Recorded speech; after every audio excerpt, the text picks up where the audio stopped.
All right, all right, all right. I'm late. So, how's everybody doing? It's the impromptu live stream. And the reason I started this live stream today is because I've been here a lot in the different live streams I've been in over the last few days with all these different issues. And I didn't think some of them needed to wait till Tuesday. And Talon's thirsty. So am I. So, thanks for dropping in. Let's see who we got here so far. We're starting at the top of the list. Nurse in our travel bug, Papa Drew, slow momentum. That's right. Did Nurse in our travel bug get their TP? That's what I want to know. Oh, Nursing Our Travel Bug. Shelly would like to know, were you successful in the great TP hunt of yesterday? Let's see who else. Mel Nettie, living free, zip codeless. Hello, hello. Daydream about nice things. Fifth wheel and food and fixins. Hey, we were actually just talking about you and Fifth wheel. We were actually just talking about you on the way back home. We had to go out. Arkansas. It was all good. Not slot dog. No slot dog talk. I got to talk to Shelly to let me order a slot dog. Hashtag slot dog. Arkansas woodcutter. We got Bob's Adventure, RV Ashes in April, Wandering Wiley.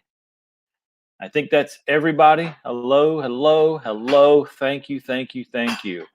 I don't know where you are, but here in North Carolina, it's a beautiful Saturday afternoon, and we've got a lot of stuff. Hey, Beyond Beauty 3, hello, hello, Kathy's Outdoor Adventures. So we got a lot of things, and we had to ran out. We actually got some takeout today for lunch because I woke up wanting a hamburger, and well, I had to get it. Supporting the local community as best we can, but obviously we got it to go.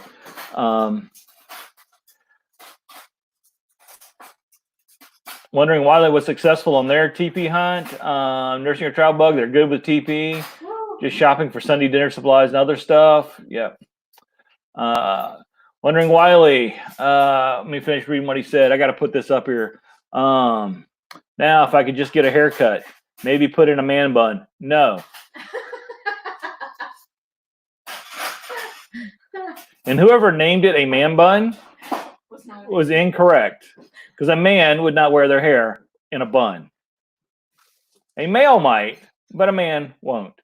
Personal opinion. If I offend anybody, I'm sorry. Beyond Beauty, and now okay. Now this is turning. Thanks to Shelly, this is now turning into a roll call on who has toilet paper. I just want to make sure my friend's perfect. Wondering Wiley's ponytail. Yeah, I think ponytail's acceptable. Yes, ponytail can be acceptable. Pigtails probably not for a man, but ponytail, yes, I will go with a ponytail.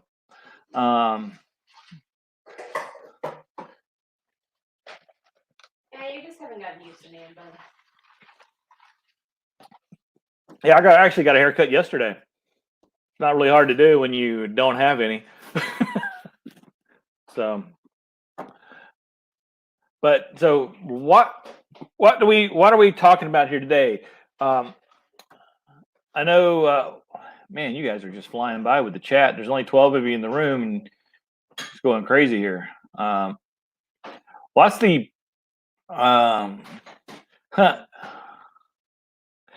the sumo wrestlers and samurais? I wouldn't classify what they're wearing as a man bun. Just for my own personal safety. So for those of you who didn't catch this morning, Daydream About Nice Things had some big news to share. I'm not sharing it here. You'll have to go back and watch his video and learn or watch his live stream and from earlier today and find out for yourself.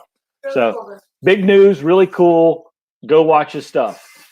And if you hear a lot of water in the background, that's because Shelly's doing dishes and I'm sitting in the kitchen too. So apologies for all of that. So it looks like everybody's good with TP for the most part. That's good. Meant to be RVing. Hello, hello, hello. And that's a hello to you also from Meant to be RVing, Shelly. They didn't say hello to Talon, but they did say hello to you and me. Um, So just FYI there. So we've got a lot of. Oh, I'll trade 2 rolls of toilet paper, 1 bottle of sanitizer, and 2 N95 masks for a C10 truck or a drone. That's somebody might actually take you up on that deal, especially with the masks. And wondering why I thought the running water was Captain Jack's bladder again. I don't know about that. Oh, okay.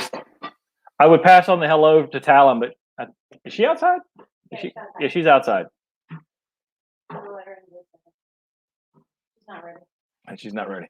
So I had I was late for a couple reasons, and I apologize for being late, and thank you guys for showing up here. But I had a fanboy call me, and we were I couldn't get him off the phone, and we talked for like an hour and a half. And I know you guys have the same issue. You guys got some of these really clingy fans of your channel, and they just won't let you go. They love you so much, and they want to take up all your time. It's kind of like what was that movie with Kathy Bates, where she kidnapped a guy? She was a fan of like a writer or something. And she kidnapped him. What was that movie? That's kind of what I'm feeling like. I don't remember the name of that movie. What's the name of that movie? You meant to be RVs in here. They're the trivia folks, and Beyond Beauty. You guys are the trivia masters. What's the answer? I don't remember the name of that movie. I do remember that movie, but I don't remember the name. Misery. Yes. See, Nursing Our Travel Bug. Do that one. Misery. Yeah, that's kind of what I felt like. Where's Happy Place Camping when you need them? Yeah, really. Answer all the questions. Yeah. It was not Gary. Fifth wheel. It was not Gary. Gary doesn't call me. He doesn't like us, I don't think. So I don't know.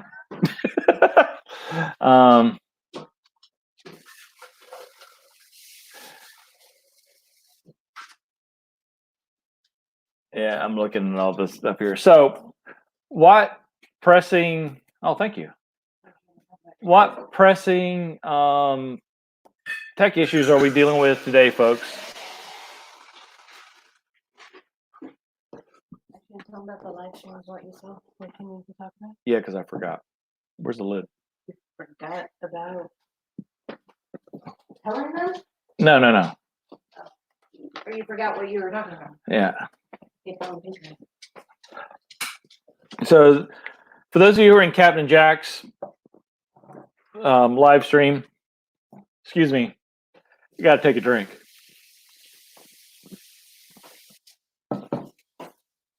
Those of you in Captain Jack's live stream, or you saw the title of this live stream, we're going to talk a little bit about PayPal, Patreon, and actually ways to monetize your channel before YouTube actually monetizes you. Question from your show: can you StreamYard on an iPad? I don't know, guys. We don't have an iPad. Jerry Holly said no. Jerry Holly said no, but I mean, for those of you who have an iPad, it's not real hard to try. Go to StreamYard.com and see if you can bring up a stream. I stream on my phone. Well, no, you didn't start a stream on your phone. You joined a stream. I'm sure you can join a stream like on your phone. I haven't tried, but I hear StreamYard does not work to start a stream on your phone. But I know you can join a stream because I've done that before with my phone. And why don't we just test that out here? Because we're here to learn, right, folks? So, Fifth Wheel is about to make a food drop at my mom's place. Just want to jump in and say hi first. Thank you, sir. Have a good one. Okay, Mel Nettie, you have an iPad. Well, go to StreamYard.com and see if you can do a live stream. And I'm actually logging in on my phone to see if it'll actually let me start one. So we'll see. And actually, yeah, here we go. Hang on. Nope. On my phone, it says, for those of you who can't read that, because it's kind of hard to read, please host the broadcast from your laptop or desktop. You can join on mobile devices, but the host must be from a laptop or desktop. So the answer would be no, but on an iPad, it's a mobile device. Yeah. So the answer would be no on the iPad as well. I'm looking here. It had a help thing on it. I'm looking here. And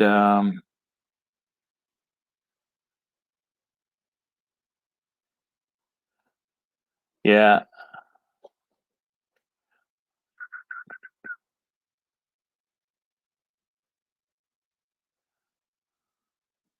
Yeah, I'm almost positive it won't work. Hey, GWG Pitbull, how you doing?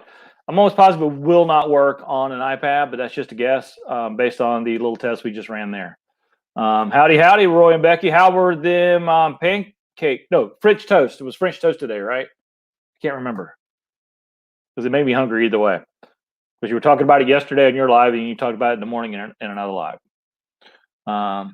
Arkansas Woodcutter's working on a new rabbit cage and listening. Thank you, sir. Thank you for listening. Is StreamYard user friendly? It really is. StreamYard is super user friendly. I could sit here and walk you through how to use StreamYard, but imagine your Odyssey did a live stream a couple of weeks ago on how to use. Well, it really wasn't how to use live stream, but he was talking about all the features of within StreamYard, and he has the paid version, so there's a lot more features there than what you'd see in the free version. I just have the free version, so. Oh, hey, Susan, no worries. So I just have the free version, so I don't have all the features. I don't really need all the features of the free version. The biggest feature between the free version and any of the paid versions is the amount of hours you can stream a month. The free version only gives you 20 hours a month.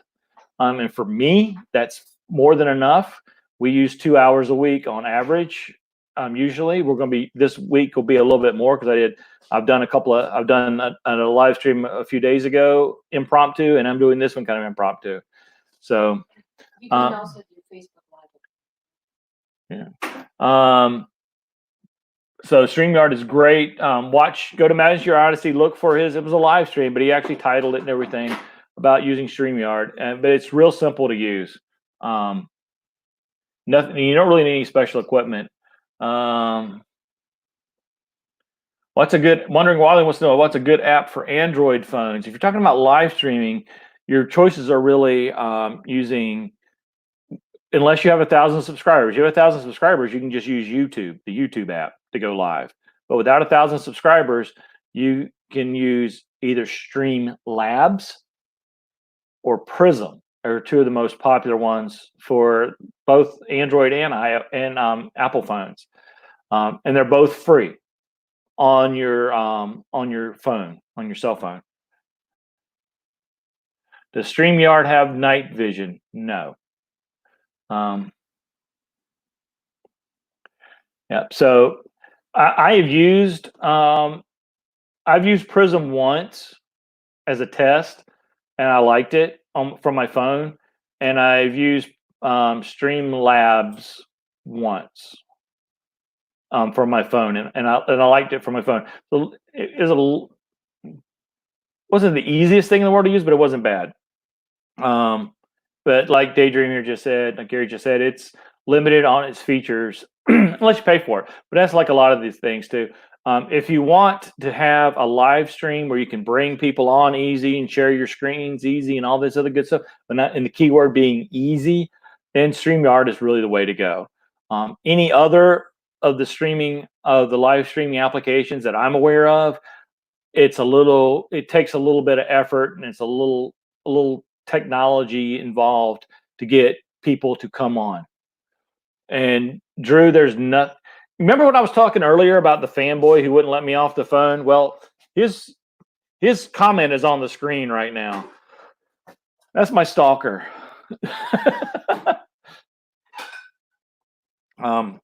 Hey Bob, they and actually Angie, Drew's wife, made a nice looking cake today too. Yeah. So there's our travel bugs. We use Prism while traveling, StreamYard on the laptop for our Sunday lives. Yeah, and that's kind of what we've done. And I'm going to do Beyond Beauty has done a good tutorial on Prism. I've watched some of it, but since I don't use Prism, I didn't really pay that close attention to it when I was watching it. Whenever I was going to do something with Prism the other day, and I actually went to her live stream, or not her, but the video that she was talking about it, and went and watched through it to get me through the parts that I was trying to figure out. And then I got bored with messing with Prism and went on to something else. So I've watched Beyond Beauty's Prism video twice, I watched it. and Shelly's watched it, but I haven't retained that knowledge because I get distracted. Hey, Linda Barker, did I miss anybody else? I don't think so. But so yeah, there's a lot of different apps. And here's the thing about all these different apps: they all give you the same features of doing lives, where you have three choices.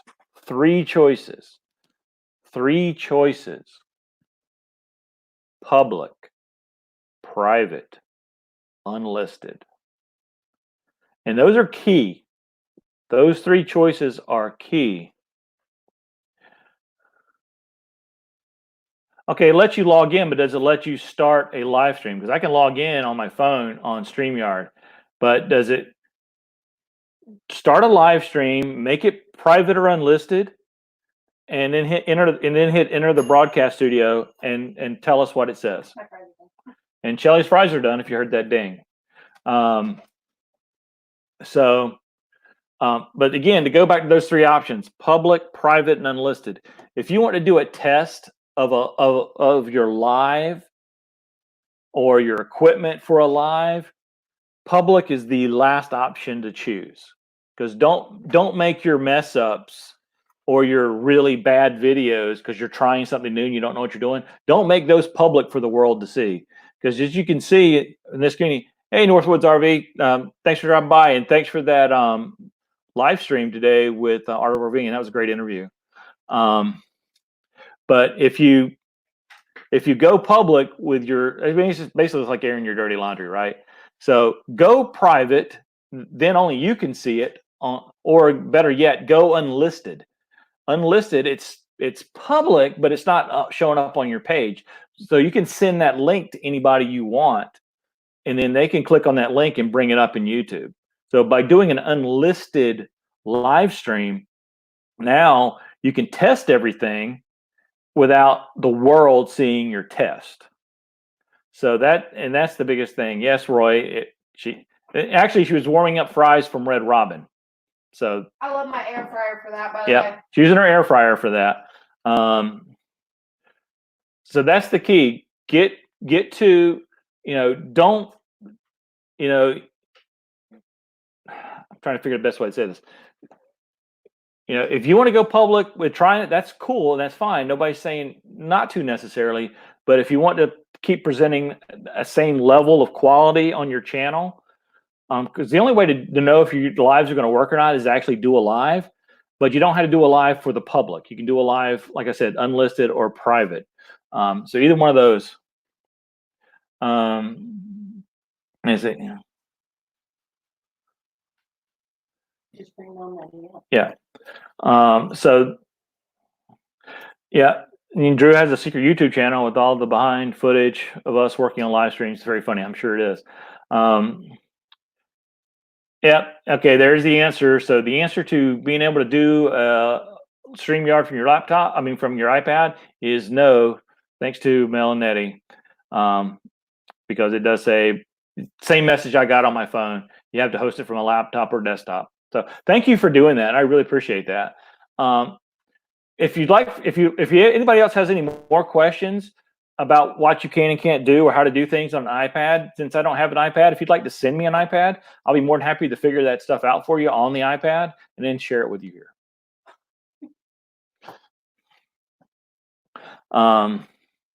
Yeah, Bob says Blue Wave. Bob says air fryers rock. So air fryers rock. Oh, air fryers. Yeah. Hey, Justin, I got my burger for lunch. Happy camper.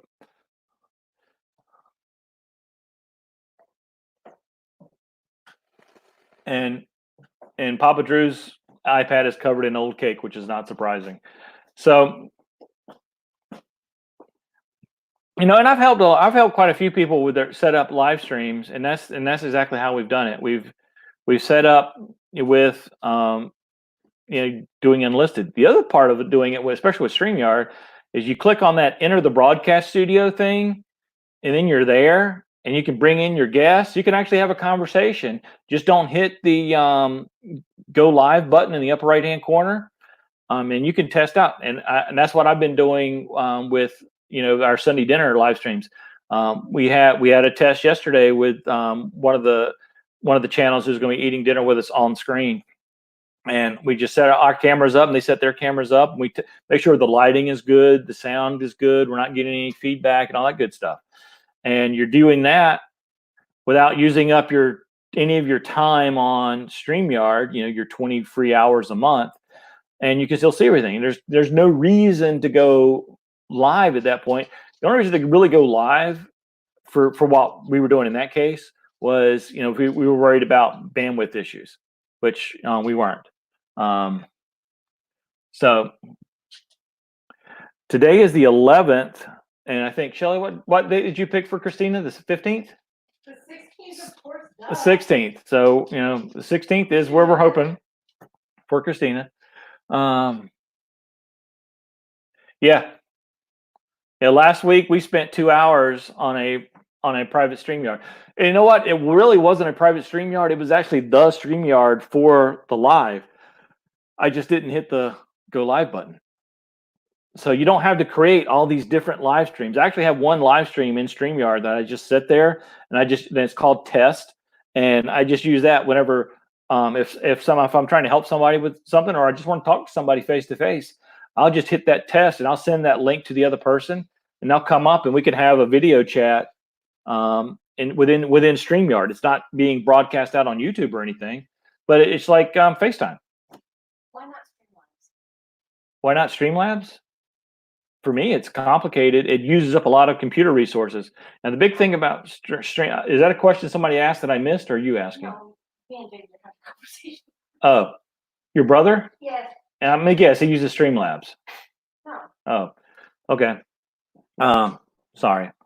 So the question from my brother-in-law that Shelly's texting with is, why not Streamlabs? And they're all good.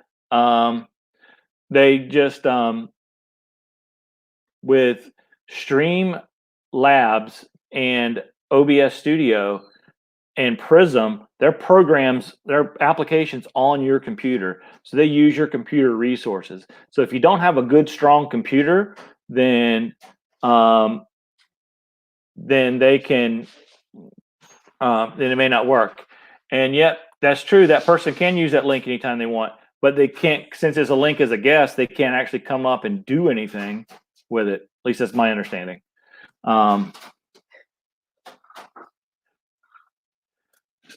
then nothing happens unless I bring them up anyway. So StreamYard is great for those of you who don't have super fast computers. My computer is a couple years old. I only paid a couple $100 for it when I bought it new. So it's fast and it's great for what I want it to do. But it does, if I was trying to host, especially if I was trying to host a lot of people on a live stream, it would bog down a lot of the resources on this computer, and it would come across with poor video quality, lagging, jittering, and everything else. So using StreamYard, since it's all web-based and I'm using their servers for everything, then their servers are obviously a lot better and a lot faster than mine, so it works a lot better. And that's also why it's a higher cost to own that program, because you're not owning the program. There's no program to own. You're subscribing to the service of StreamYard.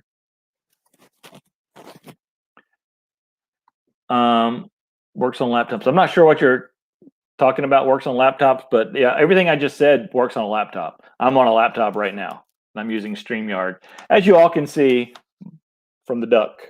I'm starting to get the hang of the pointing thing, but I'm not quite there yet.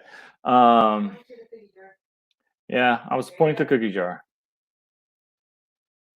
Yeah, so StreamYard is by the year, and it's $240. What is on your shirt? You mean the shirt you wear every day? Oh, somebody asking what's on my shirt? Oh, Papa Drew. Oh, this is not a shirt I wear every day, Shelly. See, now I've got the peanut gallery back here. I feel like I'm in an episode of the Muppets, and I get the two old guys in the what are they called? I love those guys, the hecklers. That's what I've got going on here. But what this is actually a shirt I got from a 5K run I did. It was hosted by the Langley Air Force Base Chiefs group. So in the middle is Chief Master Sergeant stripes. Then it has all the other enlisted ranks around it. So that's what that is. Well, you can leave Papa Drew me to heckle. So yes, and for those of you who didn't hear what Shelly said, you can leave it to her and Papa Drew to heckle me. Yeah, but I'm pretty good at ignoring them both.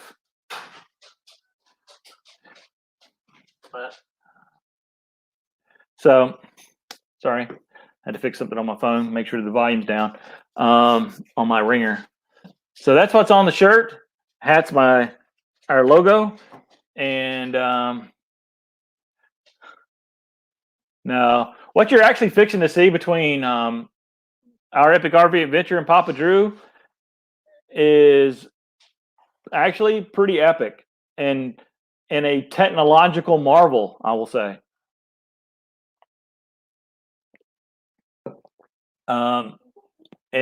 Statler and Waldorf, yes, love that. Yeah, Drew's got some great ideas. We're going to work out some technology issues with it, and I think you guys are going to be blown away by what we're getting ready to put together. I think it's a never before done on YouTube thing. I really do. I'm really excited about it, and it's all Drew's idea. So I always give credit, or at least try to give credit where credit's due, and that's certainly him. So let's talk about a couple things that I wanted to talk about when we did this like I said, making money or not really making money, but getting money from your subscribers to you. Now, I think everybody knows about monetization and the 1,000 subscribers and the 4,000 watch hours. At least that's what it is today. That can always change at YouTube's whim. Those numbers could go up. Those numbers could go down. It's really up to them. But that's the way it is today, and that's the way it has been for a little while now. So there's that. And until you get to a certain point, you're not going to make a lot. You're not going to live off of your YouTube ad revenue money. It's not a lot of money, from what I'm being told before. From other people who have either been recently monetized or monetized for a while, you're not going to make a lot of money unless you have, huge numbers. Getting those, 20, 30, 40,000 views per video that you drop every 2 or 3 days. That's where you start making real money. So the way to make money, again, you're not quitting your job making money, but to make some extra income, the super chats. And one big thing I want to say about super chats, I think Bob's still probably in here, and he's and Bob and Justin and Christina, I think they're probably the only monetized channels in here at the moment that I can think of. If you're going to do a super chat for a channel, keep a couple of things in mind. Number one, okay, both of you guys keep me straight then. YouTube takes 30% of whatever you super chat right off the bat, 30%. And then if you use an Apple device or Apple Pay, I'm not sure which or both, I think, and I can't remember because William Kemperlife was telling me these numbers. So, and it's been a while, so I can't remember. I think Apple takes another 30% on top of that. So is the Apple number right? So in other words, if you gave somebody a super chat for $10 using Apple Pay, the person you're giving that chat to gets $4. So keep that in mind before you do a super chat for somebody. What device and payment method you're using, because you may think you're helping them a lot, but you may only be helping them a little. Now, I still appreciate it, so don't get me wrong, but just keep in mind, there's a lot of ways to give people money. I'm not just talking about YouTube here either. There's a lot of ways that you can give, a friend down the street money. I mean, you can give them a check, which wouldn't cost them nothing to cash. Hey, Wayward Wags and Amy, how you doing? So there's a lot of different ways to do it. You can set up a PayPal account. Try to say that 3 times fast. I can't even say it once. You can set up a PayPal account. Super easy to do. Now, if you have people sending you the money as a gift, then 100% of that money is yours as the recipient. If you have it set up as where they are paying you for something like a service or a good, then PayPal takes a percentage. It's not 30%, thank God, but they do take a percentage. Yeah. So Bob made $300 total last month from his bank account. So Bob, when you say total, I'm assuming that's ad revenue and super chats, right? And I'll keep going while he's while the lag is catching up, so he can answer that question. So you've got that. You've got Patreon, where you can have different. If you set up a Patreon account, before you do that, you got to. Yeah, PayPal takes. No, they don't, Justin. If you send it as a gift, it's 100%. Unless you have a business account. If your account is set up as a business, then it can't be sent a gift. But if your account is set up as a personal account, then they can send you that money as a gift, because actually it'll say when they're sending the money, is this payment for a good or service or a gift? And you select gift, and then it goes. And Bob answered, yep, that was for everything. So y'all go to Bob's live streams every Saturday. You see all the super chats he gets, and you can figure out how much money he's getting from those super chats. And you can say, then, okay, so Justin, it's a business account. Yeah. So the business account, you don't have the gift option. But still, go back to that. 2.5% is way less than 30. So. And I'm not saying don't super chat these people. And now that Wayward Wags is in here too, that we have another monetized channel. I'm not saying don't super chat them. I'm just saying think before you send. If you want to send money to help somebody with something, think about the ways to send that money and how that money, the most of the money you're sending actually gets to the person you want it to get to. Okay, that's really all I'm saying. So I'm not saying don't do this. Friend to friend is free. Yeah. So Patreon's another great avenue to get people to give you money. They, depending on the payment method you select there, it dictates the percentage that Patreon takes. I don't have the Patreon page up right now, so I'm not looking at it to tell you what the percentages are, and it really doesn't matter, because you go look at it, and if you want to set up a Patreon page, you can go figure it out yourself. If that's something you want to do. Now, the key with the Patreon account is, I have one I've set up and I've advertised about yay much, if that, is you got to give those people, your patrons, something for their money.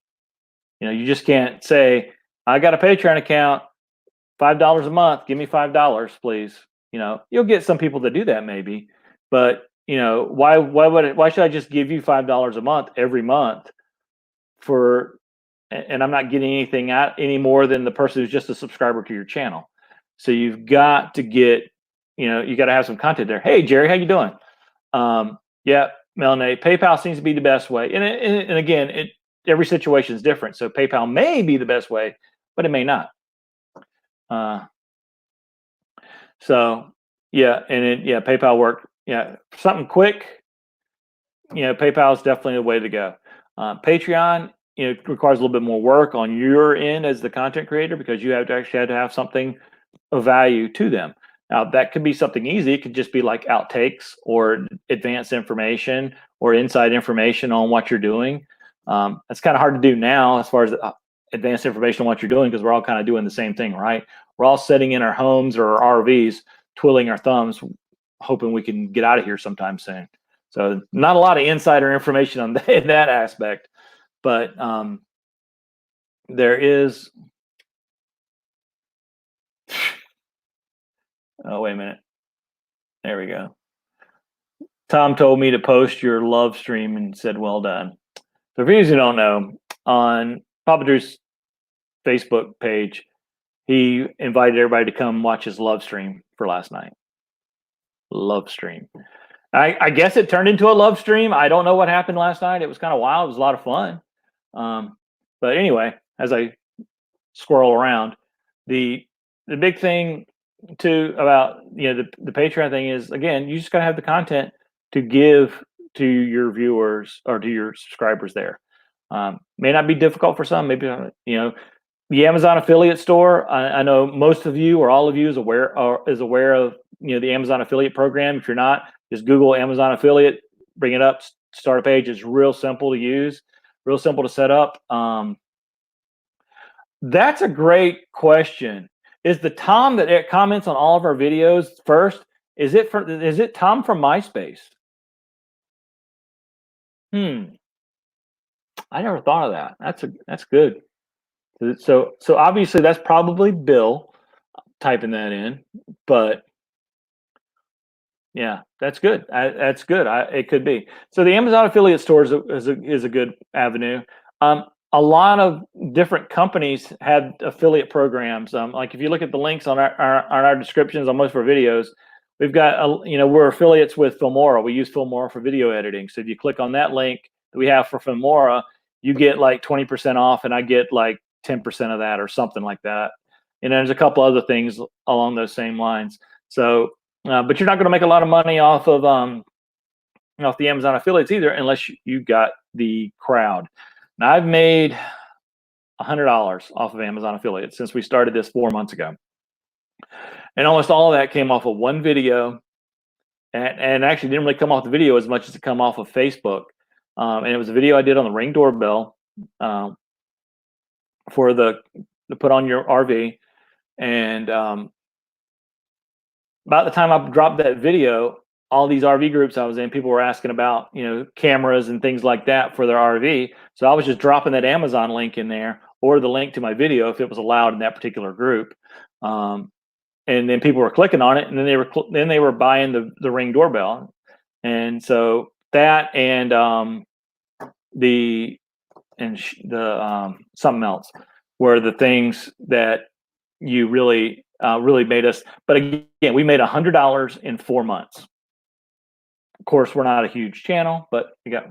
So, Jerry, unfortunately, buddy, I don't know anything about GoFundMe at all. I think GoFundMe works very similar to PayPal, in as much as they'll take a cut of the money.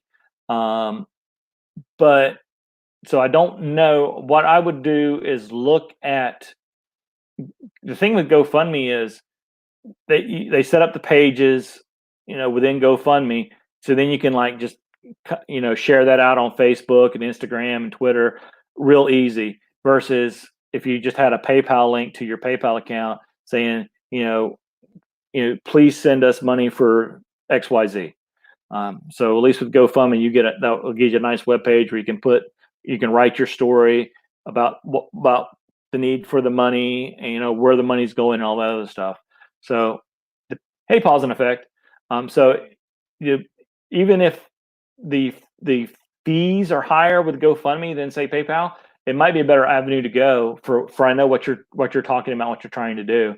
But honestly, if you and Jerry, you just give me a call, man. We'll set it up and we'll walk through it together and we'll figure it out, brother. I mean, I've never messed with it, but that doesn't mean I can't learn to. We can figure it out and we can make it happen, because why not?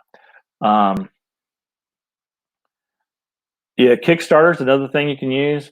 The thing, and which is kind of similar to GoFundMe. The thing with both of those, again, is they're advertising vehicles, so you have to put the word out. Because if you just create a GoFundMe page or a Kickstarter page or a Patreon page, like in my account, and you don't tell anybody, and it's just going to sit there, the odds of somebody falling across it on the internet and seeing it and then putting money into it are pretty low. So the key is getting it out to the public. And again, that is usually not YouTube. That is, the other social media platforms, which can reach larger audiences. So when you're thinking about Kickstarter and GoFundMe and Patreon, for that matter, think about, you've got to advertise those out a lot. And then at the same time, you don't want to advertise them out too much, because and I've seen some channels that do this, none within our little group here, none within our community, and probably none that'll ever watch this video, so I don't really care. I'm not going to say their name, obviously, but I'm gonna say what it is. Hey, Slow-Mo. I think I said ADU already, but you deserve another one. Oh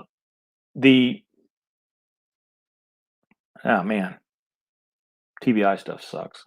Forgot what I was going to say. Oh yeah, I've seen some where they're monetized, they're big channels, and in their, first of all, in their, say, 15-minute video, they'll have 5 ads, or at least it feels like 5 ads. So they'll have, because you pull up the video, you see the little yellow tick marks in the timeline where the ads are going to be. They got a ton of ads and a little video, and then in the beginning of the video, they talk about joining their Patreon page, and then they'll talk about 2 or 3 more times within the video. So it's a video of, I don't know, changing the oil, but all that is background for them trying to get you to join their Patreon page or whatever. So it's really, to me, it's an infomercial. There's just, those hour-long infomercials, they're just trying to get you to buy something, but they're not really giving you anything, except, maybe, greatest hits of the 90s on 8-track. So root beer, by the way. Sonic root beer, Barks root beer from Sonic in a Whataburger Yeti cup. I got to say that all over and over again, not because I'm sponsored, but because I'm hoping for it. But yeah, so there's a lot of revenue vehicles you can use, and there's no reason why you can't use all of them. It's just a matter of what works best for you, what you want to use, and I mean, honestly, you got all these things set up. So you got them all. You got the Amazon affiliate store. Okay, number one, that costs you really nothing, but you've got to have, it works a lot better if you have a website, number one. The website is a key thing to have for all of these, because that's another promotion vehicle. Because you can actually point everything back to your website. And then your website can point to your YouTube channel. Your website can point to your Amazon affiliate store. Your website can point to your GoFundMe page or your Kickstarter campaign. So it's all there. No. Nice try, though.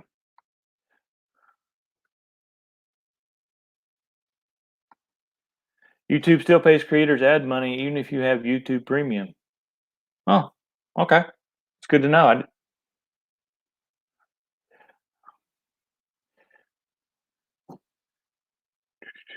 Oh, duh. Yes. You can sell merchandise. And again, I set up a merchandise store over a month ago, and I've talked about it that much, really, because I didn't like it. And I still don't like it. And that was pretty good, because my watch just said, wow, I'm actually doing a workout, Shelly. I'm getting a workout on my watch. Cool. I'm burning calories like crazy according to my watch. I'm up to 74 calories. That's room for cake later.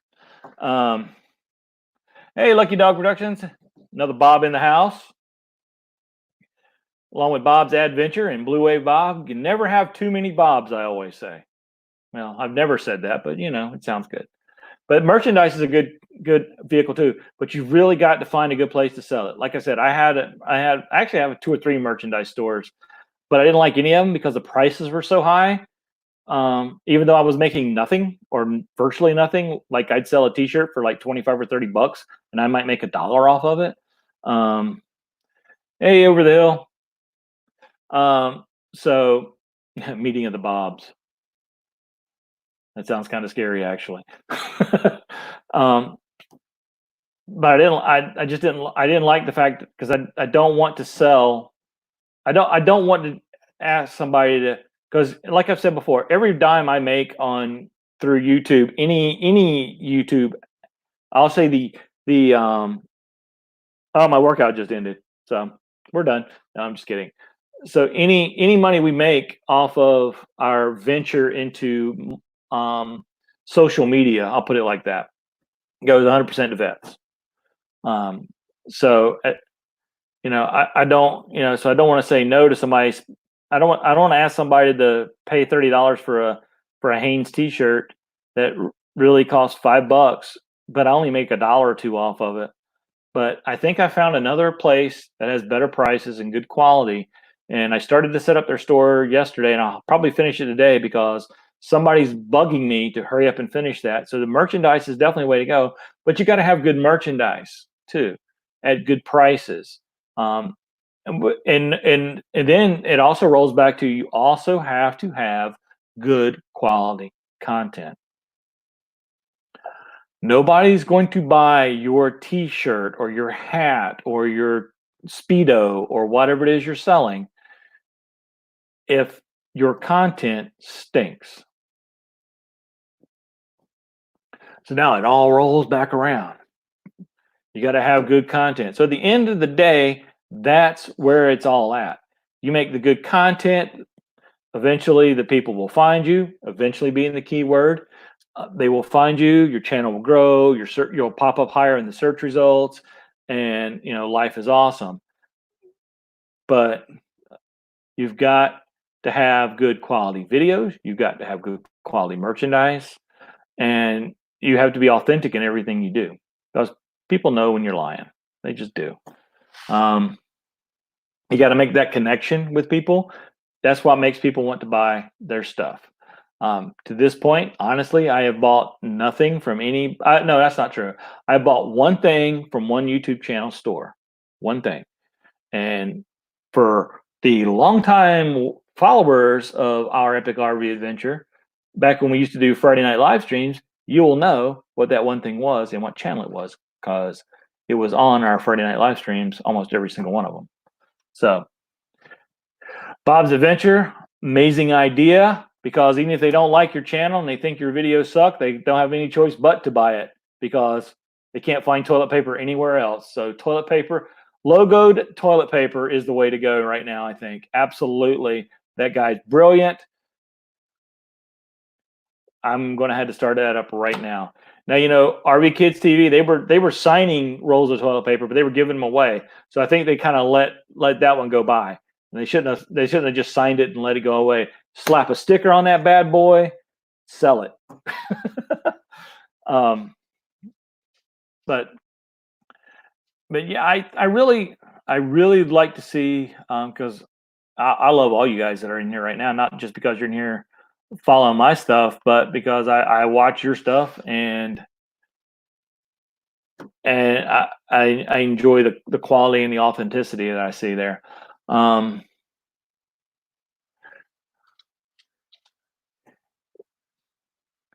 Yeah, they bought for 3. Yeah, and when I say I've only bought from one, it doesn't mean I'm opposed to it. Obviously, I'm not. But I'm going to buy something that is a good quality and a good price, and I know the channels are making a profit, and in all honesty, if I know that if most of that profit or all that profit is going to a charity of some sort, then I'll probably be more apt to buy. And Bob, I think all TP is for that particular planet. But thanks for playing our game. But yeah, I think the WAGs are the only ones who can sell the planet-based toilet paper. I'll put it like that. And they'd make a fortune, even if it was the John Wayne wipe stuff. The one ply, with chunks of wood in it. They'd sell a ton of it. So, man, this has been fun. Talking about making money on YouTube from a guy who makes no money off of YouTube. But and the harsh reality is not a lot of us do. And I say this on most of my tech chats, is if you're trying to get on YouTube to make a lot of money, you probably already failed at it. Because YouTube is like anything else. You have to spend a lot of money to make a lot of money. Very few people in life have gone from no money to millionaires without spending money along the way and time. So we need to keep that in mind. You hear about all these people, and I still don't know how they make it. And I talked about this with my stalker today. about the people who had millions of views on their videos of them watching them chew food, or just do stupid stuff on the internet. So, and Blue Wave Bob started his to become a billionaire.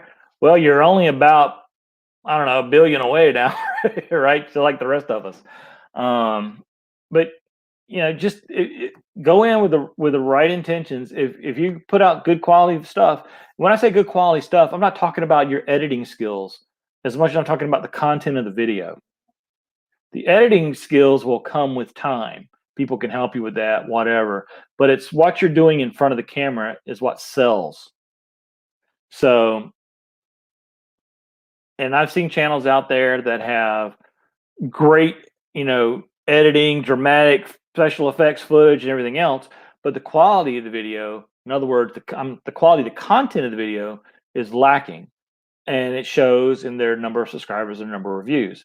But I've seen other channels that have like literally thousands or tens of thousands of subscribers and get thousands of views. Their videos, from a quality standpoint, honestly suck.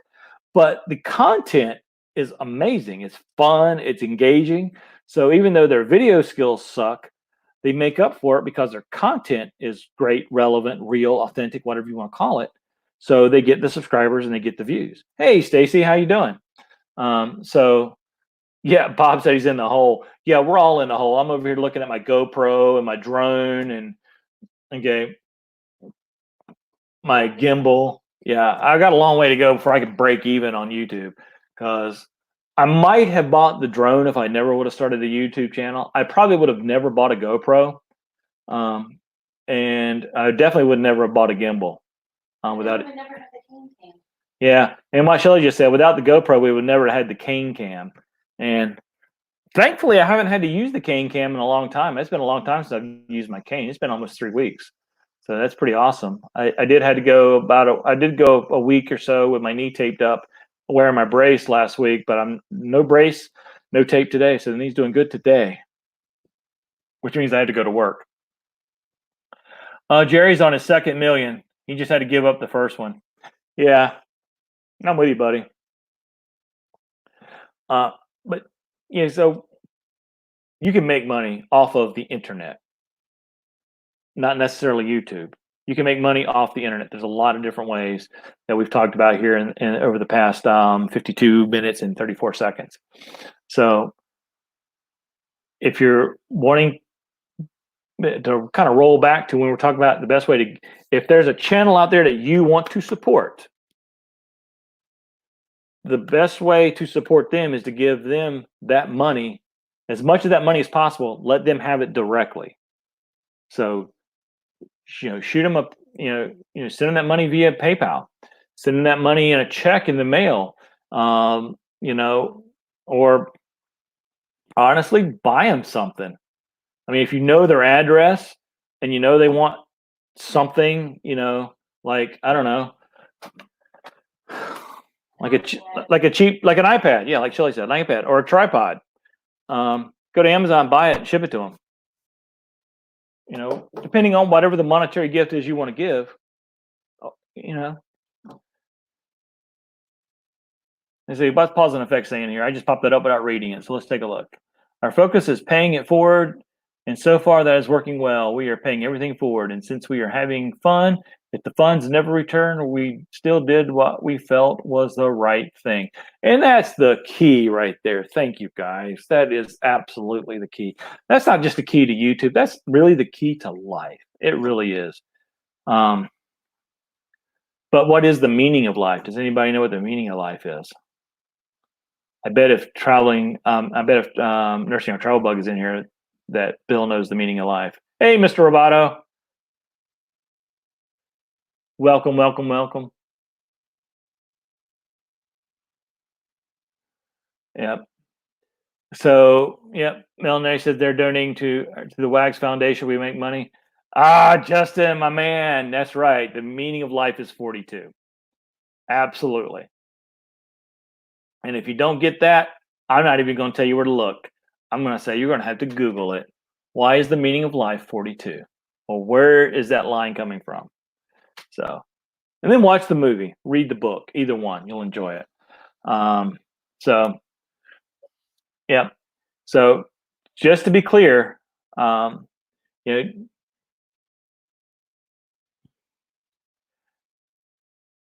know, with Wayward Wags, they donate to the local charities.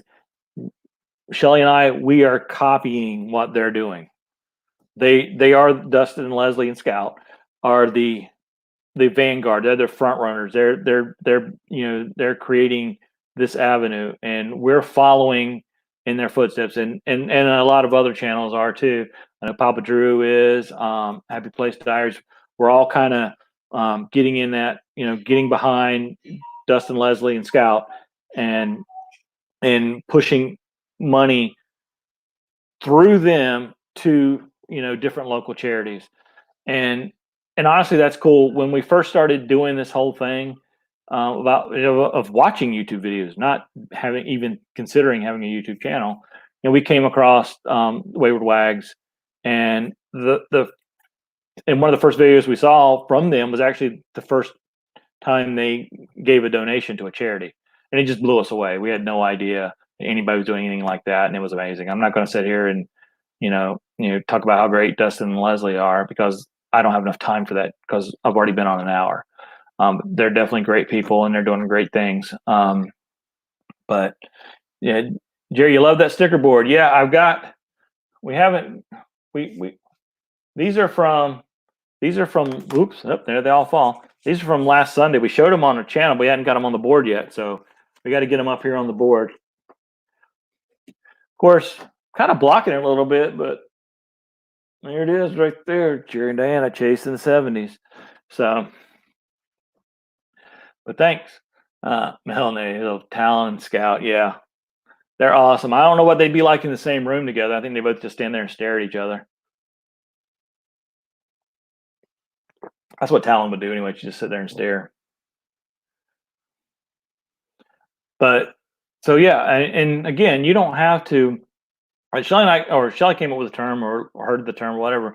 We're RVers on a mission now, and we used to call, we're most timers on a mission.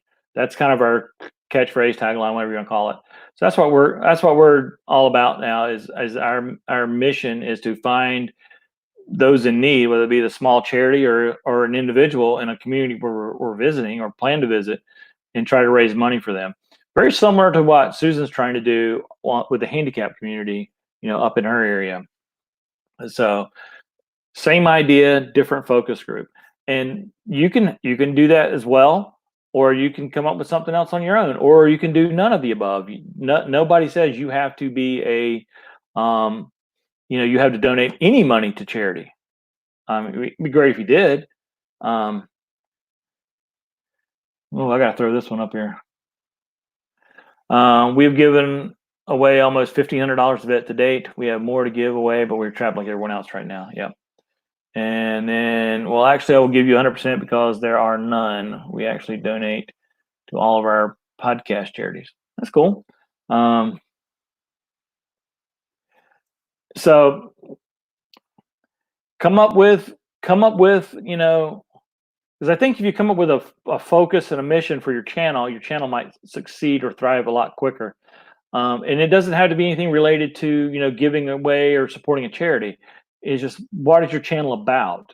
A lot of channels are all over the place. Ours, honestly, at the moment, at the moment, you can't really count one, because everybody's just struggling to put content out.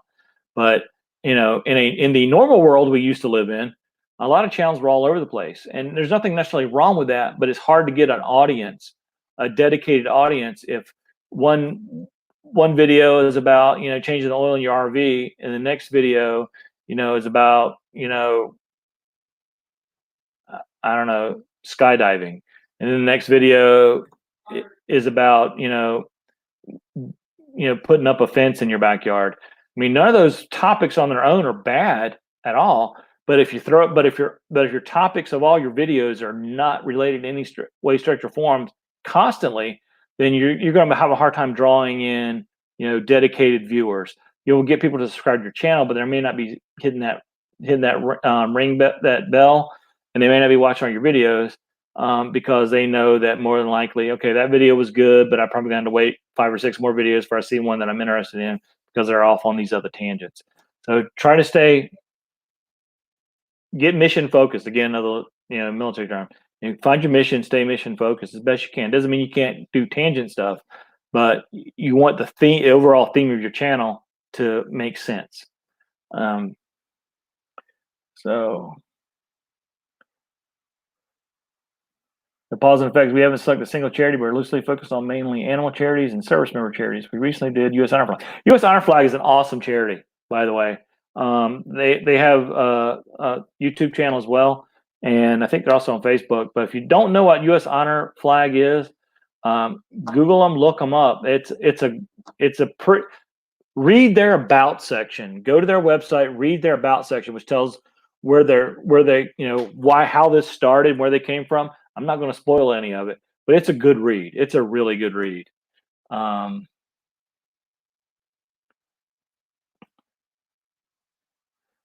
in the interest of full disclosure, like Wayward Wag saying here, they do keep some money to maintain their channel, purchase equipment, and he's very clear about all that on his videos about what percentage of what vehicle goes to charity. So he's very transparent about that. So he's not taking, he's not saying all the money you give me is going to go to charity. He's never said that, and he's very transparent about that too. So hopefully everybody gets that, because sometimes even when you're beyond transparent with how you manage money, especially when it comes to other people's money and going to charity, some people tend to not hear things. But Dustin and Leslie are very, very transparent and vocal about the percentages that go from this pot go to charity and so forth. So if you're concerned about that, I'm sure you can hit him up or just literally watch any of his videos, and because he talks about that. Not on all of them, he talks about it on a lot. And again, there's nothing wrong with that. Okay, Mr. Roboto, man, you just tugged at my heartstrings. Hey, casual girl, the Fisher House. All right.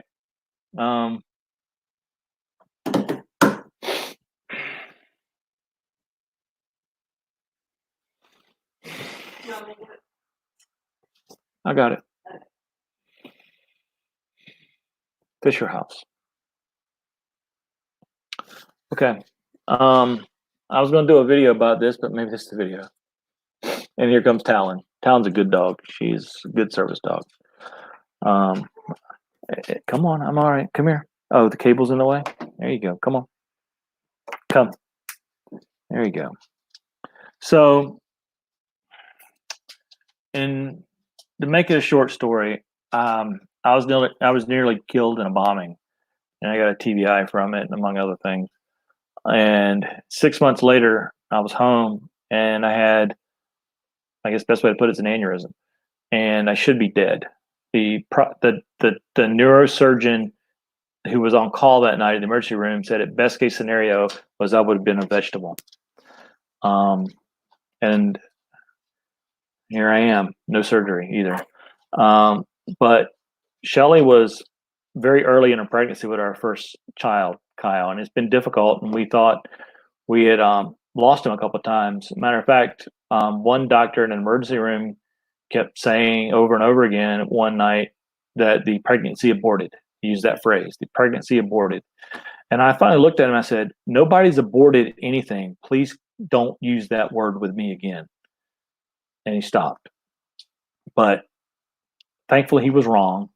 But a few weeks later, I had this aneurysm, and I'm in the emergency room at Portsmouth Naval Hospital, and I'm there, and I'm, they bit me, and I'm there, and Shelly's really should be on bed rest, and we lived like 30, 45 minutes away, and the Fisher House at Portsmouth Naval, against their own rules, the nurses at Portsmouth Naval talked to the Fisher House, and the Fisher House violated their own rules to have Shelly stay there, and to help with her stress level, and to, especially with the baby and me, possibly dying. And so I credit Fisher House with saving the life of my son. And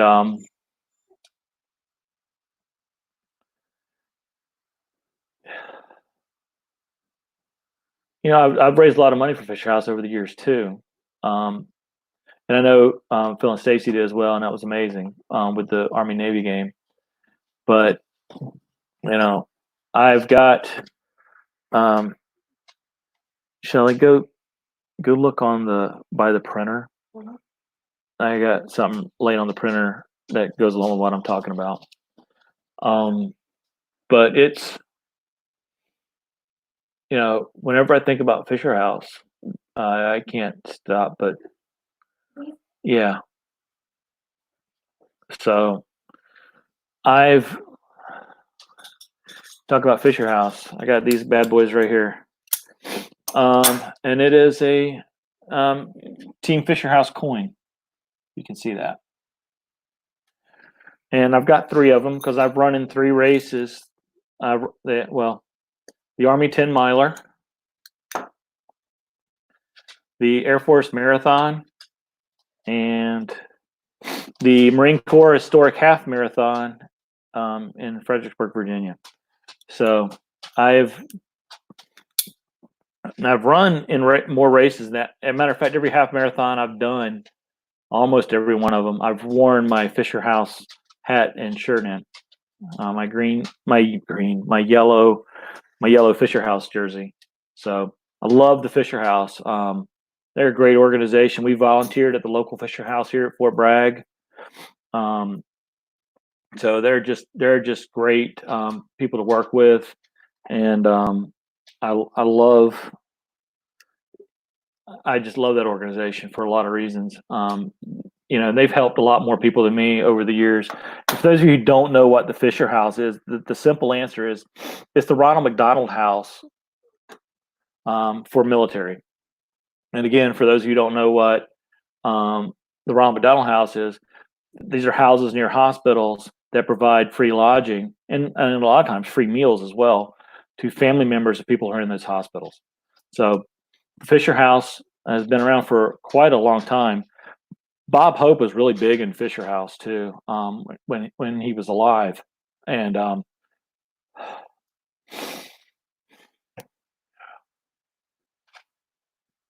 yeah. So you know, if you're ever in doubt or wondering about figuring out a charity to donate money to that's veteran related, and you can't find a good local one around you, the Fisher House is a great option because it. I mean, they work on shoestring budgets. They do amazing things. You can go in and fix a meal there. Yeah. You know, you can donate Yeah, food or dinner. the fit and Cleaning. if you happen to live near a Fisher House, I mean, consider volunteering there. Well, once all this craziness is over, the Fisher House. Bob wants to know how long has the Fisher House been in existence. Well, probably at least 50 years. But I'll be honest with you, Bob. I never heard of them until 1996 when I was in the hospital. 90. Oh, that's right. It was, well, January 97. Yeah. So I'd never heard of them before then, but I know they existed a lot longer than that. That was in 1990. Oh, 1990. So not a whole lot longer than that, apparently. Shelley just looked that up. So that was the Fisher House. That is not the tech talk we were talking about. But thank you guys for letting me kind of blubber there a little bit. I guess we all need to do that at times. But Fisher House is great. Yeah, Shelly just said, I thought you were a no drama channel. She's kidding. But yeah. Yeah. So thanks. I know, and I appreciate that. Yeah, the coins are cool, Dustin. They really are. I actually have a couple of extra ones. Unfortunately, the Army 10 miler one I do have, but I didn't actually run in it. I wasn't able to run in it. See, it's the back of the coin. The fronts are the same. The backs are different. The backs have the logos for the individual races. So they're all pretty cool.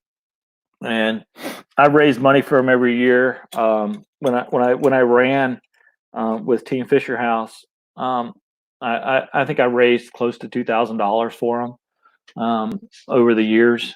So that was pretty. You know, they're a great organization, and they do it the right way. And I'm not going to talk bad about any charity, but if you look them up and see how much of the money that goes to administrative costs, and that's what you should do for any charity, is how much of the money actually goes to the charity, who goes to the work of the charity. Administrative costs should be low. Anything with and I can't remember what the number is, but if it's over 10%, if administrative cost of a charity is over 10%, you might want to look real hard at them before you give your money to them. And there's some charities out there, their operating costs or administrative costs are like 75, 85%. So that means for every $100 you give them, $15 actually goes to the needy people that charity is supposed to be supporting. So I'd rather flip that. If I give somebody $100, I want 90 of that to be directly going to that charity goal. Hey, Bill, Tim Blue Lane. Yeah, you missed me blubbering, so you have to rewind and watch that.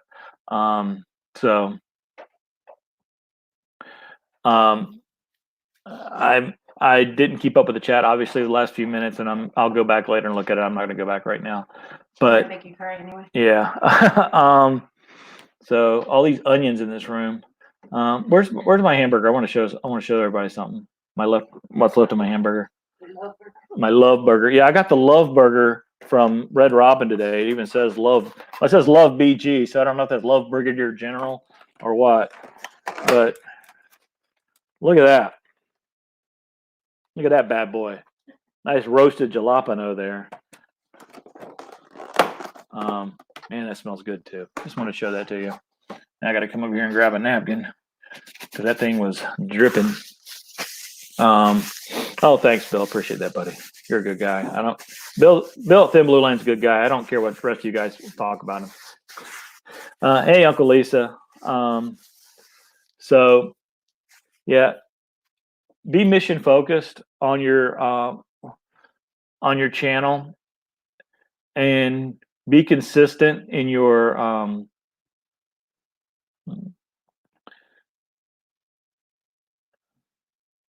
all right, I gotta ask the question now. What's Daydream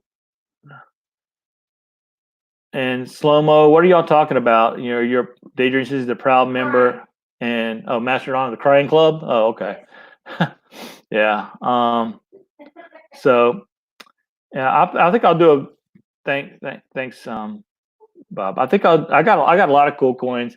I was going to do a video and showing them, but I've got one that's in the mail, so I don't want to do anything until that one arrives because I think that was going to be probably the coolest. Hey, Posh Cats, how you doing? But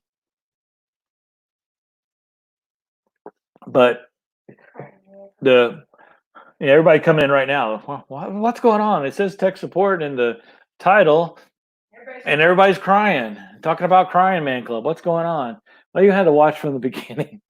And really, to get the full effect of it, you're going to have to watch from the beginning of this video on multiple YouTube accounts with different IP addresses. That way I get lots of watch time credit for it. And I'm sure that's Trev on the keyboard. So hello, my friend. And we're glad Shelly just said, before I could get the words out of my mouth, Shelly just said, glad Sue's feeling better. And my stalker is texting me pictures now. So Uncle Lisa wants to know, thank you for changing the subject. I know you just jumped in, but I really appreciate that. Wasn't being facetious at all because I need that to happen. I've been using Filmora Wondershare, but it's really no good for animated cartoons. I use Filmora. I mean, that's what I use as far as animated cartoons and stuff goes. Toonstead, yeah, Toonstead be the guy to talk to about that because I honestly don't know, because Filmora is what works for me, because I find the cheapest thing I can, and if it works for me, I don't really go anywhere else. And so that's kind of where I went with Filmora. No, it was not more nerd. What did he send me? See, the last live stream I did, I had somebody calling me during the live stream who obviously wasn't watching my live stream because he was calling, didn't know I was on live stream. And camera setup. Okay. Doesn't Power Director cost so beauty? Beauty. Yeah, I'm getting used to Power Director. Doesn't that cost? Yeah, Power Director. I don't know anything about it, but I think there's a cost to that too.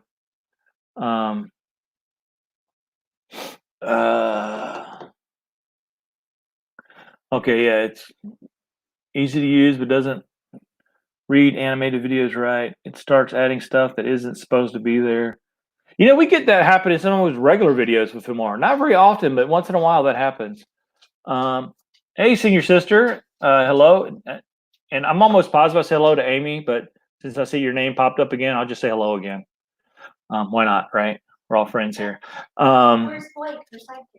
Yeah, Amy, where's Blake at? I mean, it was the Blake and Amy show last night on that live stream, which was fun.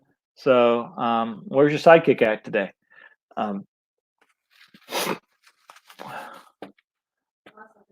right, Talon, you're off duty. You can go lay down. Come um, on.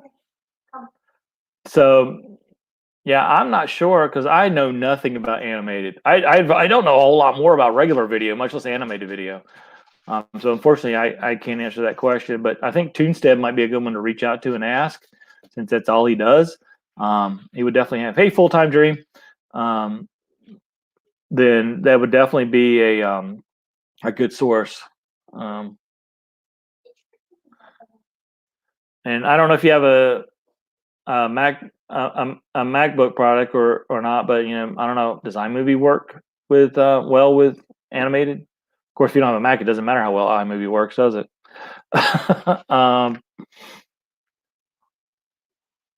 So yeah.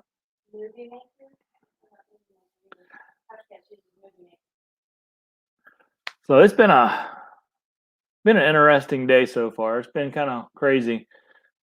I spun up this oh yeah. Yeah. Same Uncle Lisa, same.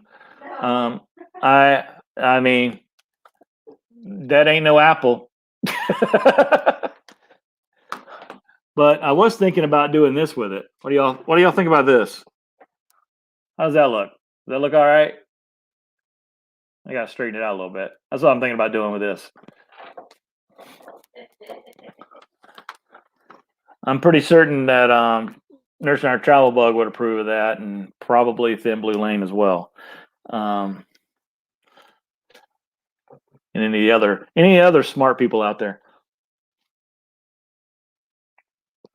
So we are going to have a video, because I was asked about this too a while back and I haven't done it yet. I am going to shoot a video about Talon and how we got Talon, why we got Talon, where Talon came from. All I'm going to say is Talon came from Indiana. She was born in Indiana. Yeah, just like her mama. They were both born in Indiana. So the two ladies in my life that still live with me were both born in Indiana. So yeah, I thought it would, Bill. Yeah, but I want, if I put the Whataburger sticker on, I hope it gets the flavor. You know, smell it. Maybe a French fry will come out of the USB slot or something. I don't know.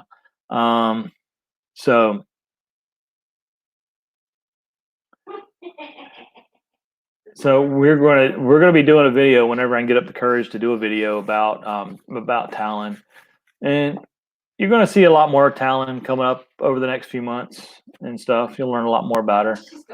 Yeah, you can probably hear her walking right now. I'm watching her. She was laying on her bed. So it's going to be a lot of fun. I think I just got to get through it. We're gonna. And I was talking with a couple other channels. We're gonna do some stuff that's going to be kind of focused on certain things. So there'll be topics you may like, and there may be topics you don't like. And that's really all I'm going to say about it right now. Yeah, they're collaboration videos or collaboration lives, combination of both maybe, with different channels. But we got some stuff coming up that's going to be unique, laser focused. So I'll probably get, a small amount of watch time, but again, I'm not doing everything for watch time. I'm doing everything, for just to have fun and meet people. This community is great. I mean, I saw some of the comments when I was babbling a little while ago. I noticed some of them, and I appreciate all of you. I really do. I mean, literally every single one of you guys. But if you know how to get me going, just say Fisher House, and that really does. Imagine if you think it's that bad. Imagine running, 13 miles. You're at the point of exhaustion, and you got all these endorphins and everything else going, and then you cross the finish line.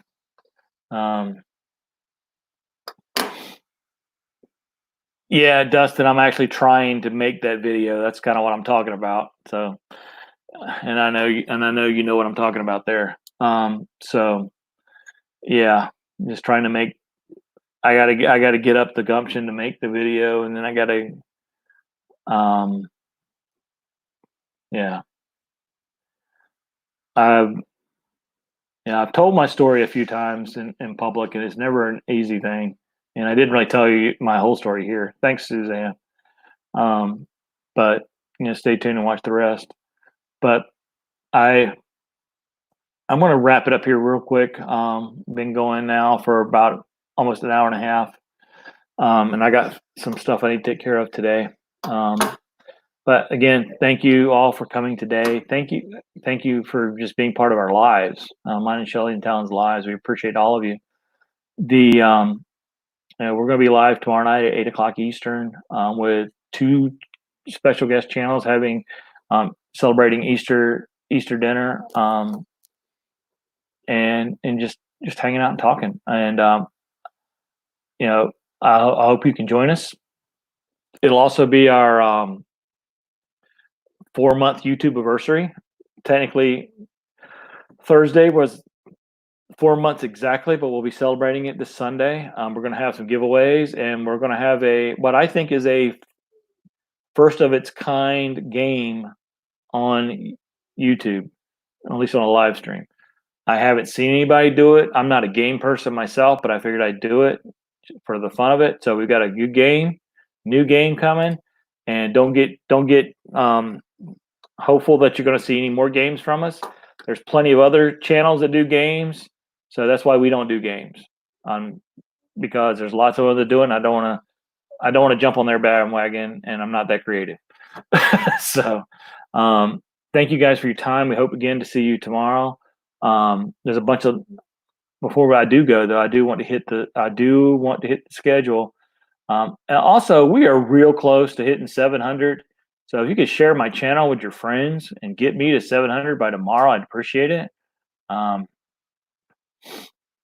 So what's going on today is we already had some great live streams from Daydream About Nice Things, Captain Jack, Northwoods RV Life, at least the ones I know about. Slow-mo probably had 5 this morning. Who knows? He's probably not even sure. And Keith, I still need to. I don't think I've sent you my address yet, so I still need a sticker. I need to send you my address, buddy. 6 o'clock, and all these times are Eastern. 6 o'clock is Nomadic Hippie. 7:30. I keep hearing these rumors about some great, awesome interviews and giveaways at 7:30 on Blue Wave Odyssey's channel. So I guess we're all just going to have to go there to see what these great interviews and giveaways are going to be. So 9 o'clock is a very special episode of RV Underway.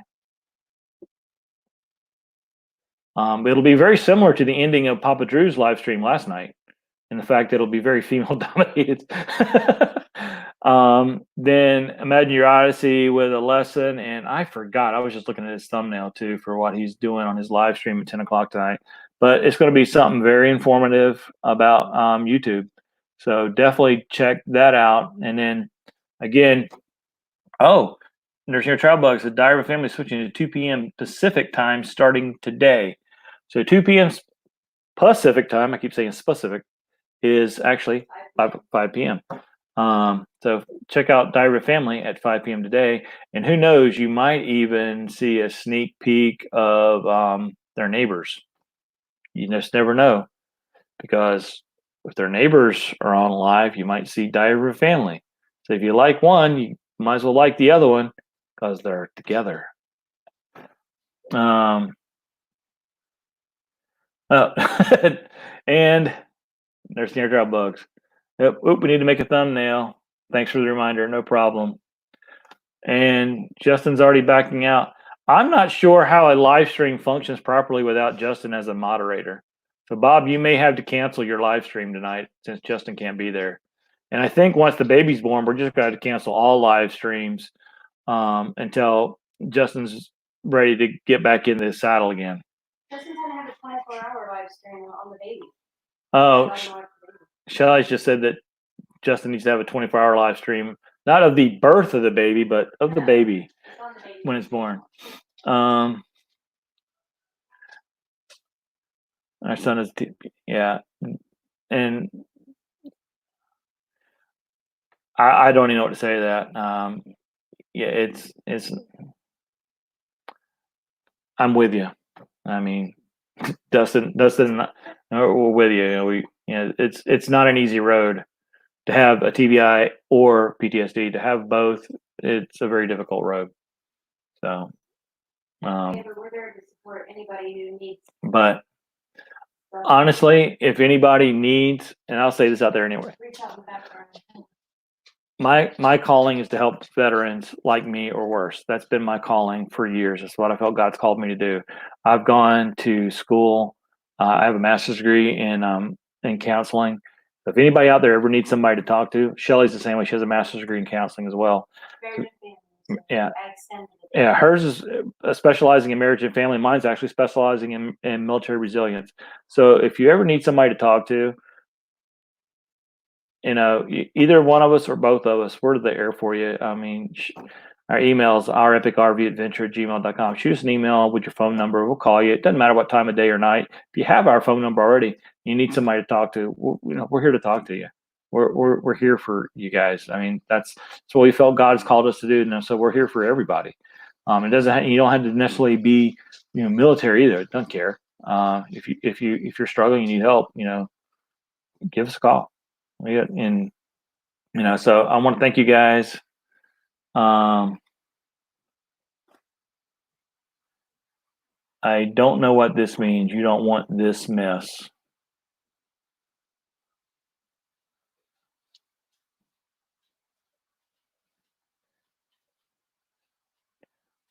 Yeah, I don't know what that means, Bill. I don't know what you don't want this mess means. So I must have missed a comment.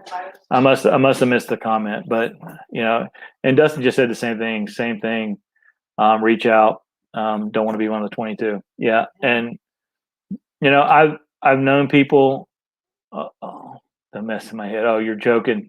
I should have known. You always try to lighten the mood, and I appreciate that so much. It really does. It makes a big difference.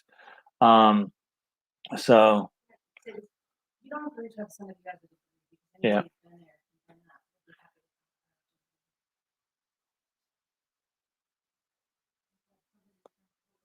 Call me. Pause. I mean, seriously, just shoot me an email. Your phone number. I'll give you a call, or Shelly. Either one, if you feel like more comfortable talking to her.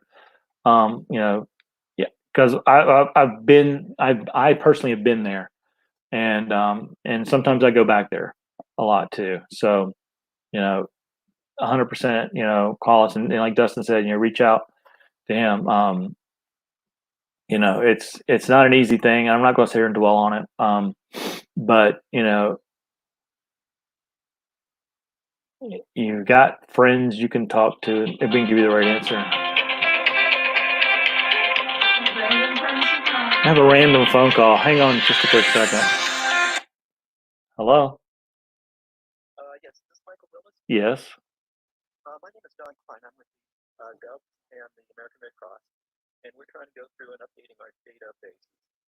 And the question I have for you, first of all, is do you actually volunteer with the Red Cross? No, I do not. Currently?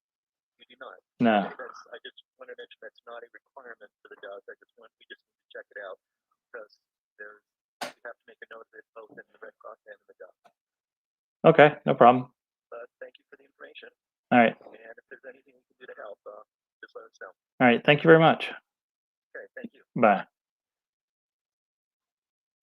So they wanted to know if I actively volunteered with the American Red Cross. I don't. I never have. Not with the Red Cross. I've volunteered with organizations side by side with the Red Cross. I have nothing against the Red Cross. I love the Red Cross. But that was just kind of a weird random phone call. And let me see. Going to catch up here on the comments real quick.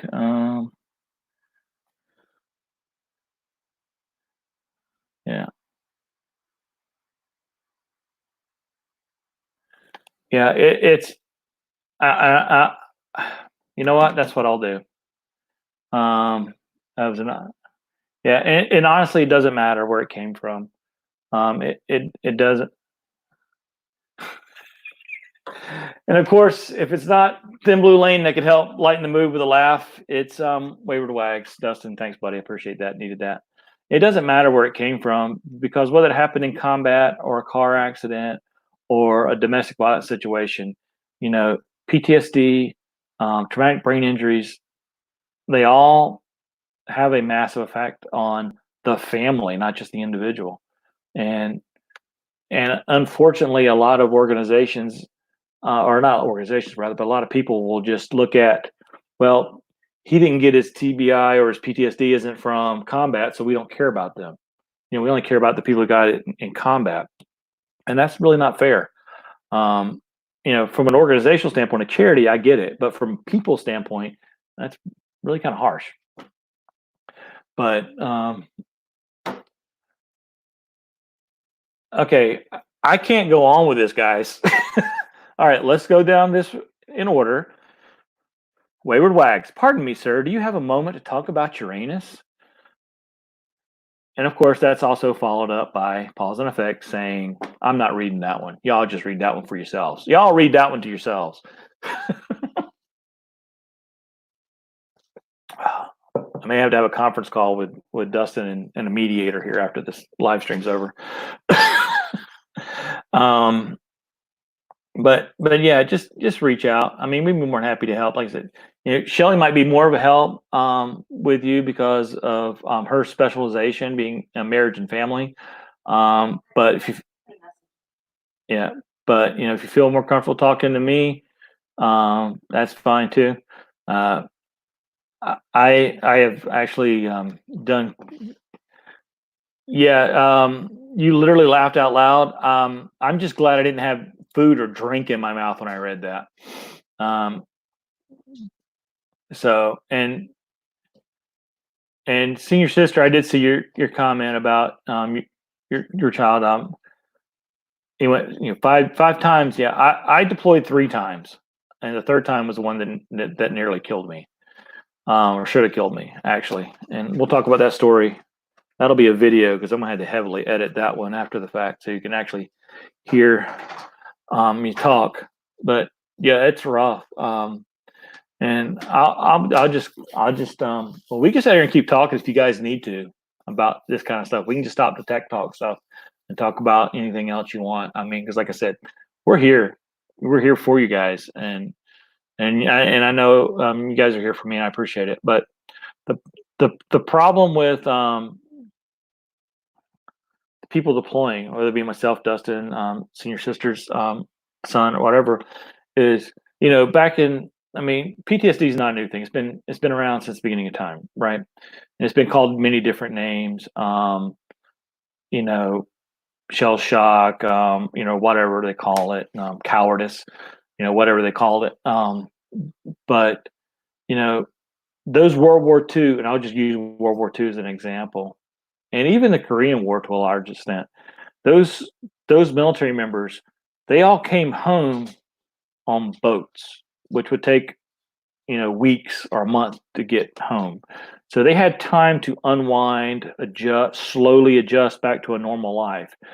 For today's military, and it has been for the last 30 plus years, so post, or actually almost since Vietnam, and during, and to include Vietnam, they could be in a foxhole one day and wherever in the world, and then back at you know, Mobile, Alabama, home the very next day. There's no unwind period. You've gone from hyper vigilant, thinking that any slight noise could be the enemy coming to kill you, to you're home, and everybody around you is the same way that they have always been, but you're not, because you're still in hyper vigilant mode. You didn't have that unwind time. So that's why a lot of people are saying you see a lot more PTSD today because the generation is softer. The generation really isn't softer. It's just this generation doesn't have the time to decompress and process everything they've gone through over the previous 3, 6, 8 months, year, or whatever it was.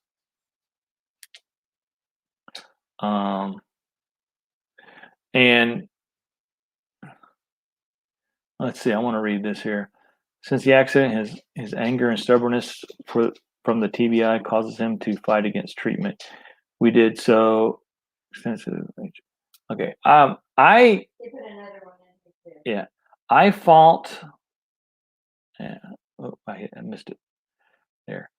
Although it appears to have some benefit, he gradually blocked all family from Facebook, dropped phone service, and not responding to email. That's a really hard place to be in, is to love somebody who's blocked you when they do. Well, Shelly, you can come sit next to me and say that too. Hang on, I have this super special guest coming in here.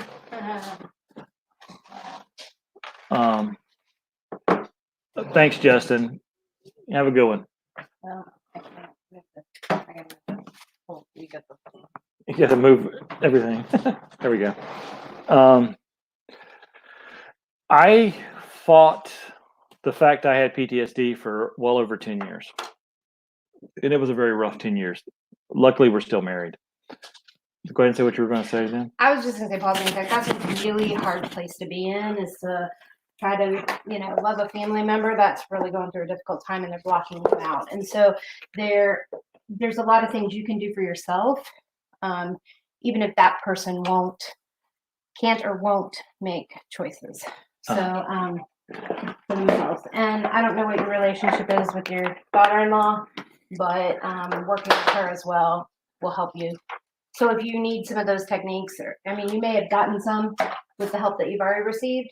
So, I would encourage you to use those if you've gotten some. If not, we can create some ways to help somebody who has kind of, just turned their back for, kind of just shut people out. It's not really turning their back, but you're shutting them out, because the truth is that they have a hard time dealing with themselves. And they don't want to show that side to everybody else. And that's really the bottom line. It's really hard to say, all of a sudden I'm doing something that I don't even approve of, but I can't change it. I can't just make myself be, away. And that has a lot to do with the injuries. So, a lot of people look at people who've had traumatic brain injury and just say, oh, hey, they should be able to handle that task. It's simple, or a memory issue. They should be able to do that. They're not even very old. And they don't realize that there's a lot that goes into that. And so I just encourage you to continue to love as much as you can from the position that you're in, and always be there. Don't push, right? Yeah. Encourage, but don't push, if that makes sense. You always want it to come from a place of love, for sure. Not sure. I recognize I got the motorcycle has guard duty weekend. And I will just say this too, for those that don't know a lot about like PTSD, but there is a need within PTSD to have a somewhat reckless side, especially for those that have had adrenaline rushes being in the military, and that would be, jumping out of an airplane, rushing the enemy, those type of things. Then they have a need for it once they come back, because all of a sudden they're doing that daily, and then they don't have it when they come home. So that tends to lead for them to do more more reckless activities, I guess. Racing their motorcycles, racing a car really fast, angry driving, and also jumped out of airplanes, even just for the the fun of that, because there's still an adrenaline rush with all that. So. Burn up the roads, yeah, and I give my condolences to you. I said that in a chat a while back to you in a chat, but I want to be able to say it out. This is my first opportunity to really had to say it out loud. My condolences to you and your father, and yeah, being robbed of any real service, including military. It's hard. It really is. The times we're living in right now, the death of a family member, even if it's expected, even if they've lived a long life, it's still a difficult thing. When you compound that on top of all the stuff that's going on in the world right now, for a lot of people, it probably puts it close to the point of just too much. It's just this is beyond my last straw, and it's hard. And you shouldn't feel like you're failing him, because it's not your fault. There's nothing in this world you could have done to change the situation. That's what you're not playing with it. Yeah, that probably Sorry. helps a lot. Yeah. Does she need to go out now? She just ate. Okay. So yeah, I get it. I am with you. If there's anybody out there that will blame themselves for stuff that's out of their control, it's me. So I know what I'm talking about. So, but yeah, don't just celebrate the life and be in what little bit of a service that can be done. Be thankful for. And when all this stuff is over, there's nothing that says you can't have a celebration of life and with a military element to it after the fact. I mean, if we could have funerals for people who who died 20 or 30 years ago, but their remains were in another country, we can bring them over here. We have a funeral for them. We can do that for our folks that passed away during these times as well. So, you have a funeral today, but you have that celebration of life and that service. You have that later. There's nothing wrong with that. Something to remember: many people with PTSD know and understand that family care and love, but family is supposed to. And a lot of people are looking for a place where friends and strangers can care and love too. Yeah, that goes two ways. I mean, that's although I'll say being family sometimes is a hard place to be when you're dealing with this kind of stuff. It's actually tougher than strangers. It's easy to look at somebody and and help them with their problems, but you're not living that problem day in and day out. And the family members are living that problem day in and day out. But I understand that, like, you expect that to some degree.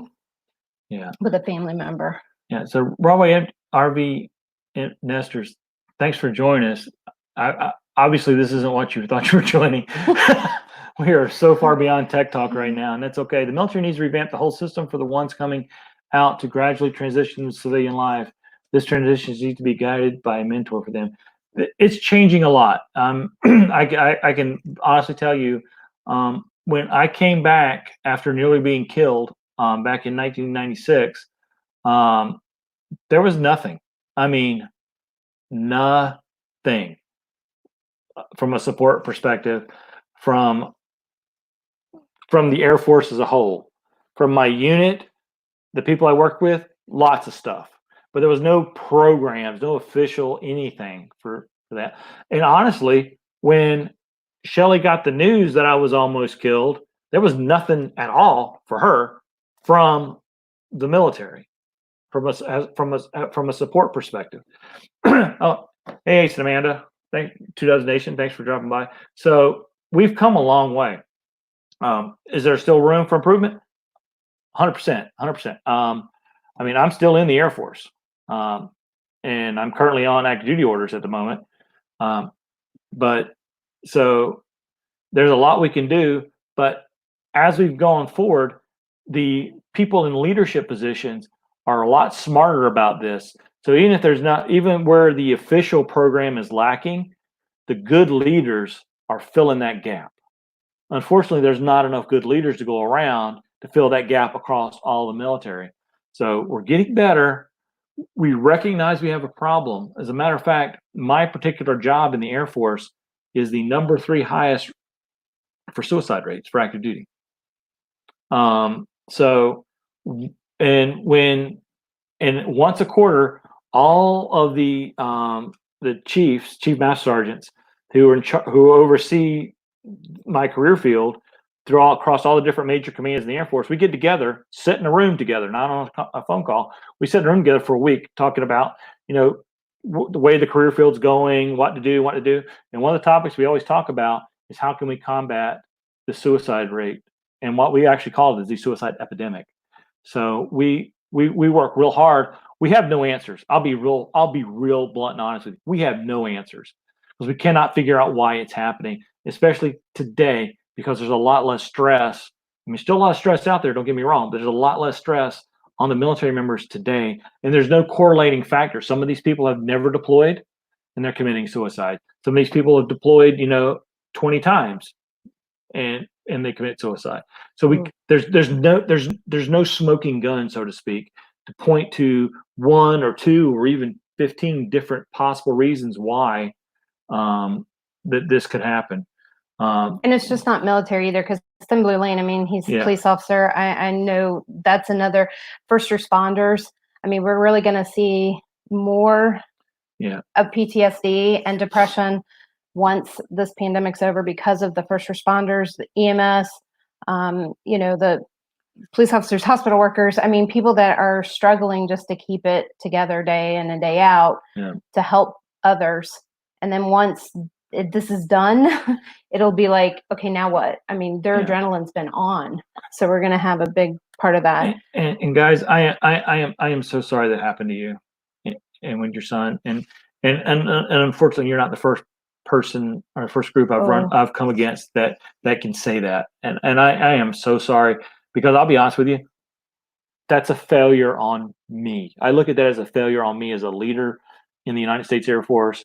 And that's a failure on leadership, and I take that personally, that those things happened. I share in that blame. I really do.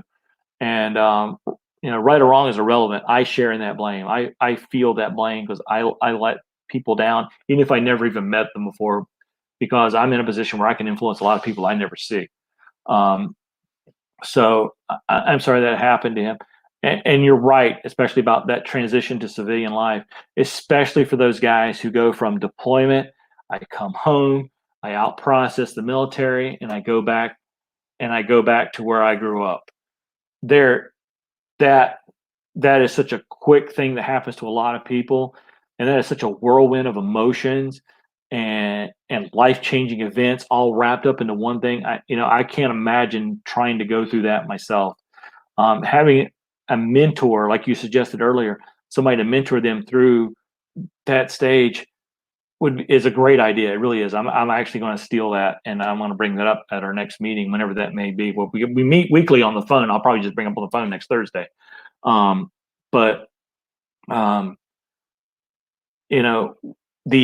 out processing piece, at least from the Air Force perspective, I can't speak to the other services because I have no idea what they do.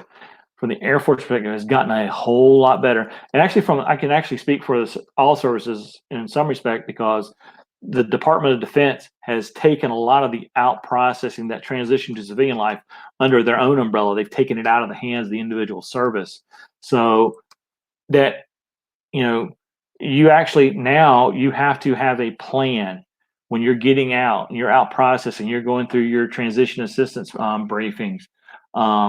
Towards the end of your term, you have to have a plan on and share that plan with somebody at the transition assistance office.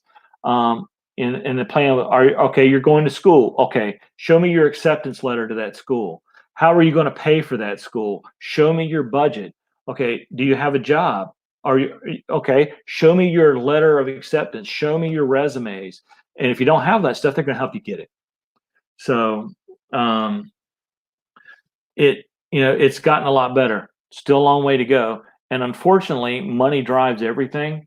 So until we as a nation make our elected leaders understand that this is more important of an issue than say, the mating habits of a blackwood squirrel. So throw money at this instead of throwing money at that. Then it's still going to keep going.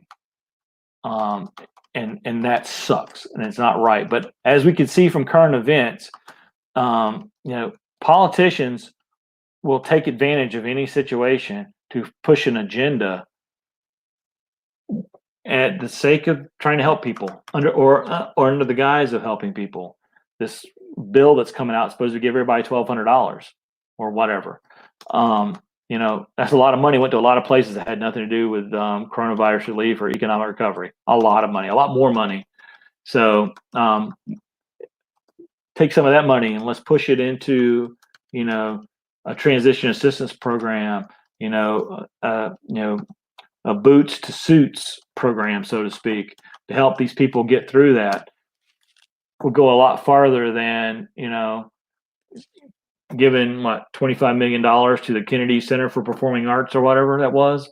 And that was just one of the many things. And if you think that was the only boondoggle of an add-on into a bill, you haven't been paying attention. This has been going on forever. Yeah, there's a lot of in the chat, and I'm going to just say there's a lot of meat. And so when we talk about one, it's hard to move to the next one. I'm not even looking at the chat anymore. But to be honest, I know I'm Senior Sister had a personal story, and Two Doves Nation had a personal story on there. So if you didn't get a chance, scroll back and read those. This is crazy. When I say this, I just said something wrong. When I said this is crazy, I don't mean it's crazy that all this is happening. This is crazy is probably the wrong word. This is just kind of overwhelming. This happened, but I'm glad it is. I'm thoroughly glad it is, and this has gone in a direction I wasn't intending at all, and I'm thankful that it went that way, because it helps me, even though it doesn't look like it's helping, it does. And if this helps you, any of you, even a tiny bit, if me sitting here rambling or talking for an hour or 2 hours helps anybody for even a second, then it's worth my time all day long. I'll do it every day. If you can get a second of relief out of me talking about this stuff for 2 hours, I will do this every single day.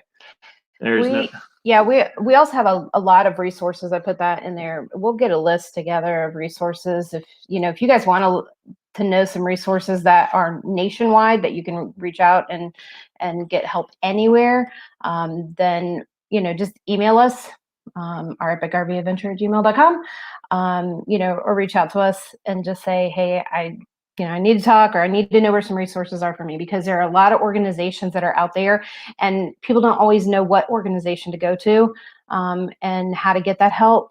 And sometimes they think that isn't for me, that organization isn't for me. But in the reality, there's a lot of organizations that are for you. It just may not be the headline. Like, for instance, Grief Share is a great organization that is in a lot of churches, and it is for people who have lost somebody, and they're grieving. But it may not have a military tone to it, because it could be anybody. So, if you're looking specific for military, then we can find those organizations. But if not, then Grief Share, because the bottom line, grief is grief. Doesn't matter how you got it, how you lost that person. It really matters that you get the help that you need for the underlying source of, getting through grief. And how do you do that? Because it doesn't just go away overnight. It doesn't necessarily go away, in 10 years. And a lot of times it doesn't go away at all. You just manage it. It's waves. So I'll tell you, I'm learning some coping skills to do that. And grief isn't just losing somebody. Right. There's a lot of things you grieve. The life you used to have, the things that used to be, is a big grief issue for people. I'll tell you a little bit more about my story real quick. What I found, like I said, it took me 10 years to finally admit. That's 10 years of her telling me, by the way, not 10 years and then I suddenly realized. That's 10 years of her telling me constantly that I had PTSD. I was alone at the time at home. Wasn't suicidal. Thank good Lord for that. So I need to talk to somebody. Thanks, Wags. So I called the VA, and it went straight to a recording. And it basically just said, if you're having a medical emergency, call 911. If not, leave a message. So I left a message. and said that I'm really struggling. I'm not suicidal, but I need somebody to talk to. I think it was 2 weeks, at least 2 weeks before they called me back. positive there. So by the time they called me back, I just said, no, thanks, I'm good. But I made an appointment with a psychiatrist, and I went to see the psychiatrist, and a psychiatrist, not a therapist. I saw a psychiatrist because I saw who I thought I needed to see because I had no idea, right? So I went and saw the psychiatrist, and I'm telling him my story, what happened and why. The entire time I'm telling my story, he never looked at me, never looked at me. He shook my hand when I walked in, and we made eye contact, but then he sat behind his desk, and I sat in a chair in front of him, and he was writing, looking at his desk. And what he was writing was a prescription. He was writing me a prescription for about 3 different drugs before he ever heard me finish talking, before I ever started talking. He was writing me prescriptions for drugs.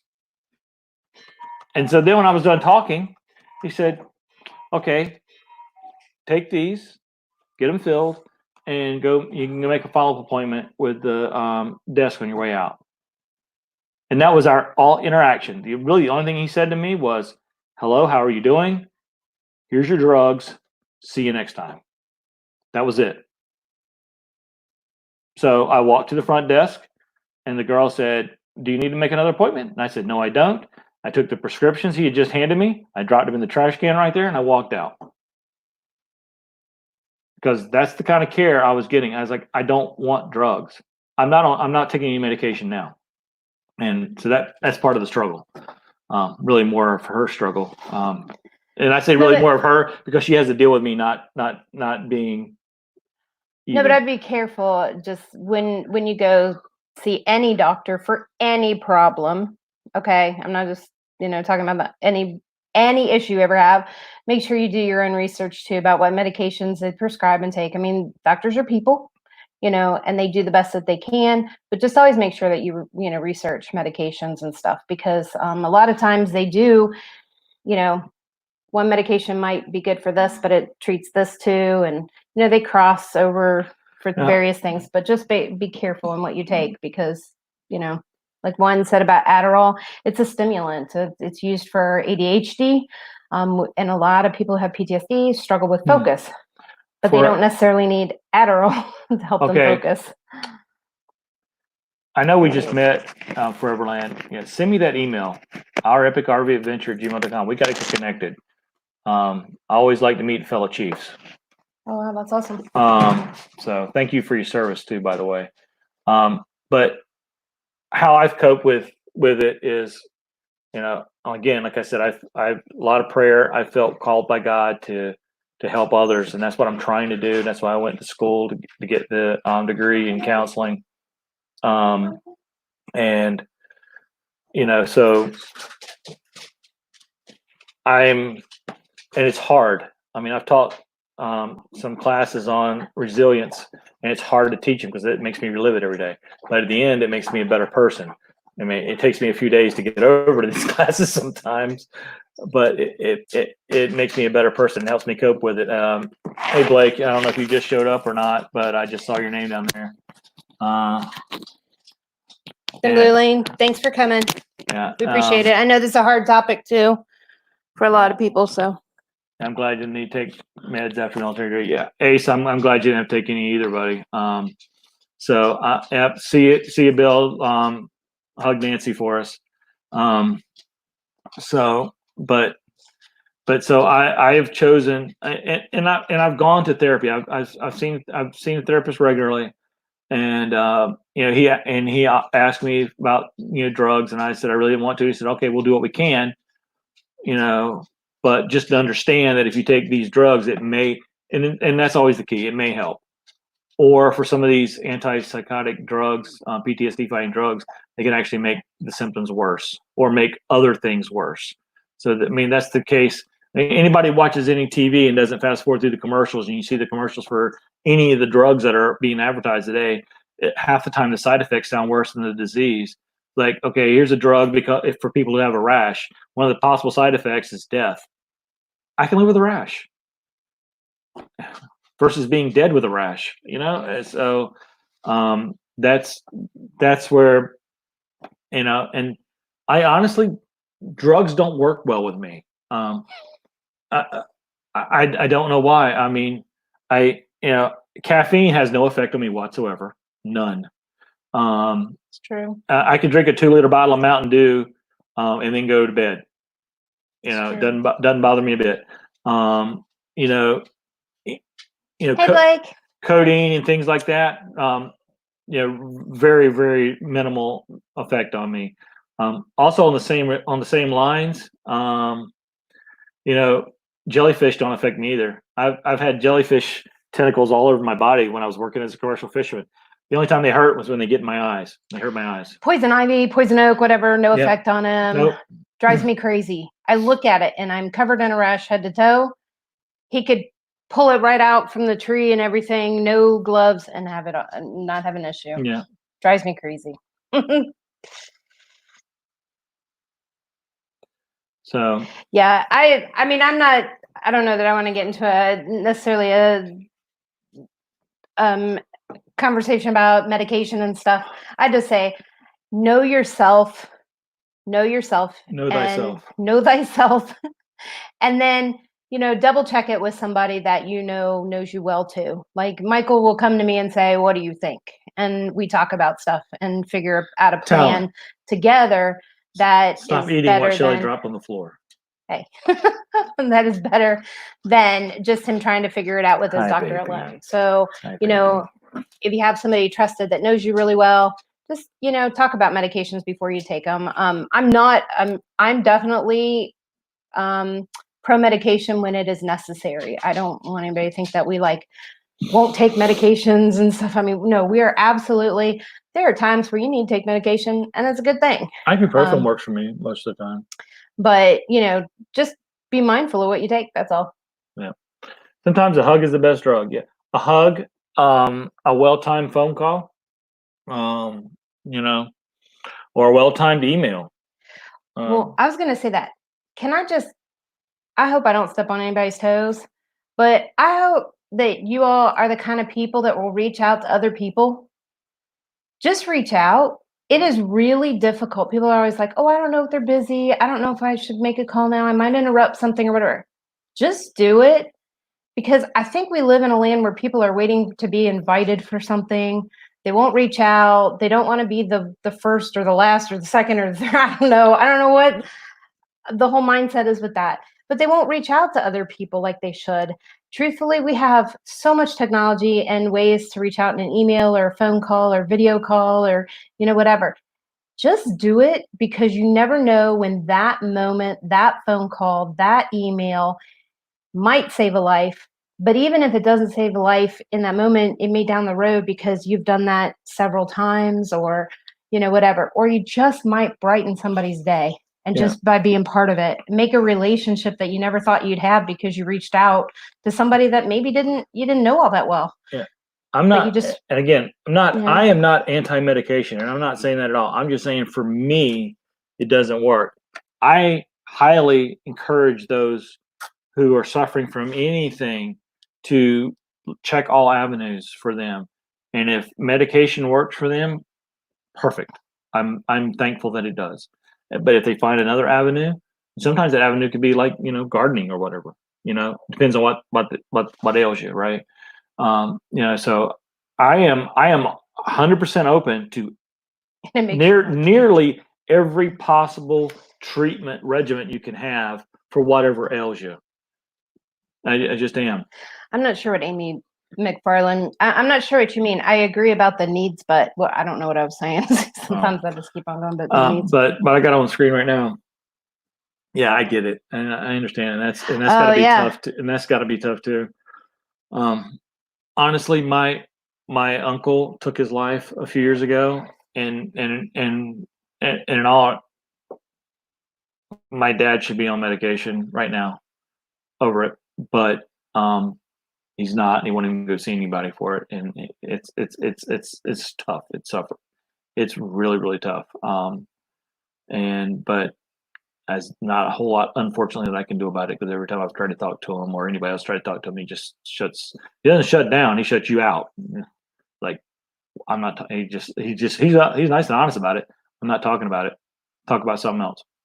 Oh, about the meds. Yes, So, I understand. Yeah, yeah. if you need it, it's one thing, for sure. Yeah, and of course, Papa Drew's talking about living in the Welcome back, Casual. the Confederacy of California, and the legal crops that you can put in brownies to make you feel better. Right. And Runaway Nestor said, I think that someone who knew what was going on with him should have called him. He lived in Japan. And you know what? It's a funny thing, but more stories I have heard are that people that didn't know people were the ones that actually called them. Yeah. And it's not every time, but I think it's all part of people not wanting to get involved, or afraid to start a rumor, or afraid to get, because nobody wants to offend. Yeah, that's the word I'm looking for. Because if you, hypothetical situation, okay, I know a guy that I think he's probably suicidal. I just know a guy. I mean, we're friends, but he's not like my best friend. We're not related. We work together, and that's about it. I think he might be suicidal. Well, I don't know his family, so I can't tell his family.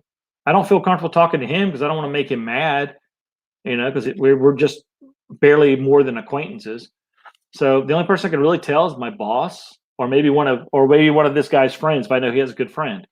Well, I don't want to tell a good friend because then they may look at me like I'm an idiot, and then they'll go tell him that I think that he's suicidal, and he'll get mad at me, and it'll just cause all this drama. So I just won't say anything, and then he kills himself. And then I sit here and say, well, I saw all the signs, but I didn't say anything. And unfortunately, that happens more than it doesn't, I think. So communication is always the key. You have a problem with somebody, talk to that somebody. If you think somebody has a problem, talk to that somebody. And if you still think they have a problem, go to somebody else if they're not willing to admit or at least investigate or entertain the possibility that you're right. Because you could be wrong. They just may be the way they are. They naturally are. They're not suicidal. They're just that kind of person in whatever mannerisms they're doing to make you think they're suicidal. So, and if you absolutely, absolutely, absolutely cannot do it because you're not strong enough, you're afraid of being rejected or hurting their feelings or whatever, find somebody who will. Find somebody who will reach out to them, because there are people who will reach out. We're the type of people that we're okay. Yeah. I mean, if we offended you, we only did it by accident. Yeah. We try really hard not to do that. So. Yeah. And, yeah. Oh, who cares about offending? Yeah. Unfortunately, but unfortunately, that's hindsight.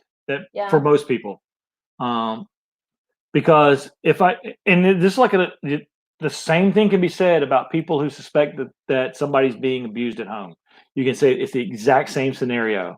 I think that her husband's beating her, but I don't want to say anything because I don't want her mad at me, and I don't want to bring it up. Or maybe I know the spouse who's doing the beating, and I don't want them on bad side or point. Or if I'm wrong, then I'll look like I'm just crying wolf. So I stay out of it completely. And that's the society we in America live in for the most part. We don't want to be involved. We don't want to get called out. Yeah. Better to raise a warning flag and have to apologize later than not, and things. Yeah, absolutely. I mean, okay, here's the thing. Either example I've given, the spouse who's getting beat or the potentially suicidal friend, acquaintance.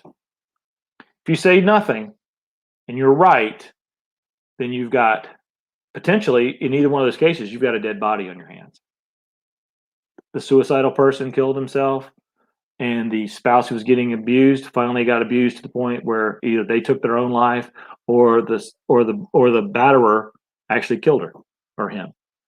So either way, you've got a dead body on your hand because you kept your mouth shut. Or you can open your mouth, and the worst thing that'll happen is you may have a couple of people pissed off at you. And you still could have been right, even though if those same people are pissed off about you, but because you brought it to the attention of those who needed to hear it, now that person's a living. I'd rather have that person alive and hating my guts than dead in the ground and me blaming myself for not saying anything. Hello, Rajan Adventures. Welcome. Welcome to this. Little is heavy not- topic. We passed tech support a long time ago. If anybody else dropped in that, if anybody came in the first hour, the second hour is totally different. We are actually talking about, well, unfortunately, we're talking about suicides and, you know, being there for people, whether you know them or not. Yeah, and I will say, it is not a good feeling when somebody turns against you because you said something. Okay, I'm not going to sit here and lie and tell you that it feels great when you go to somebody and you say, hey, what's going on? Something's wrong or whatever. And they completely deny it. They're mad at you and they walk away. Okay. But that may have been just the start of the seed planting to help them. So you just kind of got to keep going back a little bit at a time, you know? Yeah, you may not be, and that's what I say all the time. I may not be the person that brings, and I say this through my Christian faith, I may not be the person that helps bring this person to know the Lord and accept Jesus as their Savior, but I may be the person that either plants that seed, put them on that path, or I may be a stepping stone on that path for them. So I see my victories when it comes to people either bringing them into a relationship with Jesus Christ or bringing them out of the darkness of whatever, you know, depression they're in. I see any step along that path is a positive step, because if they're on the path and they know they're on the path, that's a positive step. Even if they're taking a step backwards, the fact that they know they're on that path, they'll eventually start heading in the right direction, as long as we're there to help them and support them and love them. And what Foreverland RV said, Dee's dad didn't talk about his combat experience until his late 80s. Yeah, you saw that a lot with everybody from, I mean, as far as the ones I can remember. I mean, I had a great uncle who served in World War One. I mean, I was very young when he passed, but he never talked about it. He had a picture on the wall of him in his uniform, and it actually had some bullets in that picture frame that were taken out of his body when he was shot. So he had that up on his wall, but I never knew how that happened and the story behind that, you know. And, you know, as we go forward, we all of us here probably share a story because we knew a father, a grandfather, uncle, or whatever who served in, you know, either the world wars, Korea, Vietnam, or even worse, any of the stuff that happened in between that nobody talks about, or some people don't even know. So like, what happened to me? Nobody talks about it. Nobody knows. It's not classified. Just nobody talks about it. And so, and it's pronounced Ray Jen for Ray and Jennifer. And I apologize, Ray Jen Adventures. I will now remember that because my middle name is Ray. That's actually even cooler. Yeah, my middle name's spelled R-A-E, but I was actually named for my dad's service buddy, whose name was Daryl Ray, which was R-A-Y. So that's pretty cool. Oh, I remember that. See, I just gotta put it into context. I know you just retired, Chris. And congratulations on that too. I think I said that in a comment on one of your videos. Congratulations, but now I'll say it out loud. Yeah. Wow. Oh, wait a minute. That's awesome. You know, there's a lot of cross of the military and police, and that obviously for many reasons, but you know, it is a brotherhood on both sides. Yeah. You know, whether you're the police department or you're in the military, they seem to have this connection and this brotherhood. And those of us somewhat on the outside, and you know, we do watch it, and it is a really, really cool thing to see that they do have each other's backs, and that's really, you know, Ray's, as much as they can. Amanda's middle name too. Oh, sweet. And senior sister's, her Vietnam vet husband, just started talking about his experience. He was 74. Yeah, and with Vietnam especially, that's even more common because there was the depths of what happened there, and again, that quickly come back home, you know, go from the foxhole to the living room in 24 to 48 hours, made that even more of a difficult thing. You know, I didn't tell Shelly what happened to me for well over a decade. I mean, she knew what happened, but she didn't know any details really, because I didn't want to, wouldn't talk about it, whatever. And I got snippets. Yeah, she got snippets she put little together. things and stuff. And then when he started doing his writing for school, he'd write some things out, and so I got to learn a little bit more and a little bit more, and I still don't know the full story, and that's okay, because that's the one thing you got to be careful of is secondary PTSD, So, because yeah. that can be a real true So thing when with I that. when you see on their live streams and I'm stuttering and I laugh and I say, "Oh, that's just my TPI," and I'm laughing. TBI, Did I say TPI? TPI. Okay, see. See, I have to do a lot of correcting sometimes. I'm not laughing because I'm making light of it, because I it's what I have. It's who I am now. So I'm trying to, as best I can, embrace it, and I can't do that all the time. And sometimes it gets very, very frustrating. I literally forget my own name sometimes, and it's really horrifying. And or I'll just in mid sentence forget what I was even saying. So it's very frustrating, and unfortunately, I take a lot of that frustration on her by yelling at her. Rachel, you but- weren't here in the beginning, but we both have degrees, and we're kind of reaching out now. It wasn't meant to be that way, but it sort of digressed into that, which we're fine with. I was triggered. But and it's okay. I'm glad I was. But yeah, if you guys need anybody to talk to, or just some coping skills or whatever, I mean, we're always here for that. So you can reach out if you want to. Absolutely. Again, reach out to us, ourepicrvadventure@gmail.com. Drop us your phone number, and if you don't feel comfortable giving us your phone number, just shoot us an email. I can actually bring up a StreamYard thing, not public. Like for those of you here earlier, we talked about StreamYard. You can just bring up StreamYard where it's not public, so nobody can see it, and it's not recording at all. And I can just bring it up, so it'll be more like having a FaceTime thing. So if you don't feel comfortable giving us your phone number or anything like that, but you still want to talk to us, we can bring you up in a StreamYard chat. That's the best way to put it. A StreamYard video chat. And it's not recorded. It's just between whoever's on the screen. So you'll see us, we'll see you. If you don't want us to see you, you don't turn your camera on, and we'll just hear you. If you don't want us to hear you, it's going to be kind of difficult, because if we can't see you or hear you, I don't know what we're going to be able to talk about. But we can certainly do that. So just shoot us an email and just either give us your phone number or tell us, that you want to do a video chat, and I'll send you the link to a StreamYard session, and it'll look just like it does when we have, you have somebody on as guest, but you won't be able to find it anywhere on YouTube because it's not recorded and it's not being uploaded to YouTube. So it's 100% private. Hey, Jerry, buddy. Thanks, senior sister, too, by the way. A lot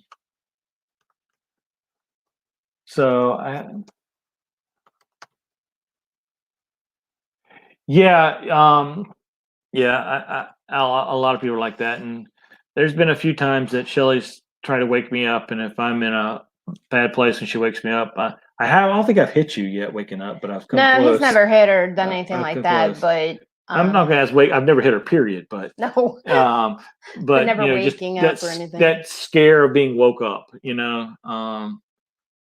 I've definitely scared him just by like dropping something, or and he's not expecting those kind of things. But usually that's when he's awake, and he's just minding his own business, and I'm like, drop something.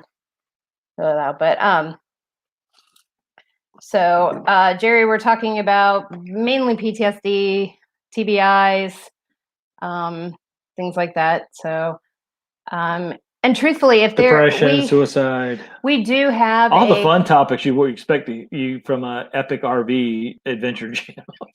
Right. We have led a course before for military, for PTSD, and ways to cope with it and stuff, and it's good for really anybody who had family members and stuff. The program is actually, the literature is geared with military terms, but the bottom line is the stuff underneath is good for anybody who's had to deal with that. But we'd always be willing to do that with people if they really wanted to have a course, meeting online or whatever. Yeah, Artists on the Road, toilet paper entry. Okay. Humor, and that's why a lot of veterans will make jokes about all kinds of things that really seem inappropriate or not a laughing matter, is because we've seen the dark side and ugly side of humanity, and there's only a few That's ways you gross. can. There's only a few ways you can cope with it, and you know, it's not that we think that death or any dismemberment or whatever is funny or that it's acceptable. It's just when you're faced with horrifics, you're faced with horrific conditions continually. There's only a few ways you can cope with it, and laughter is probably one of the more healthy ways to do that. That's why a lot of military people, and this is just for those that are outside the military, that's why a lot of military people seem to tend to cluster and close off a lot of times because their humor is a little bit different. Their things they want to talk about is just a little bit different and stuff. So it does seem that they're doing that, but they're not trying to exclude anyone, but they just recognize that, other people might not have the same mindset that they do now on the way that they look at things. Yeah, and again, if you do want to talk to us, we'd love to. We're not trying to push that at all. But if you only want to talk to one of us or both of us, when you do email us, let us know. If you only want to talk to me or Shelly, or if you want to talk to Talon. If you want to talk to Talon, we'll bring her up. We've done live streams. Talon's done her own live streams before.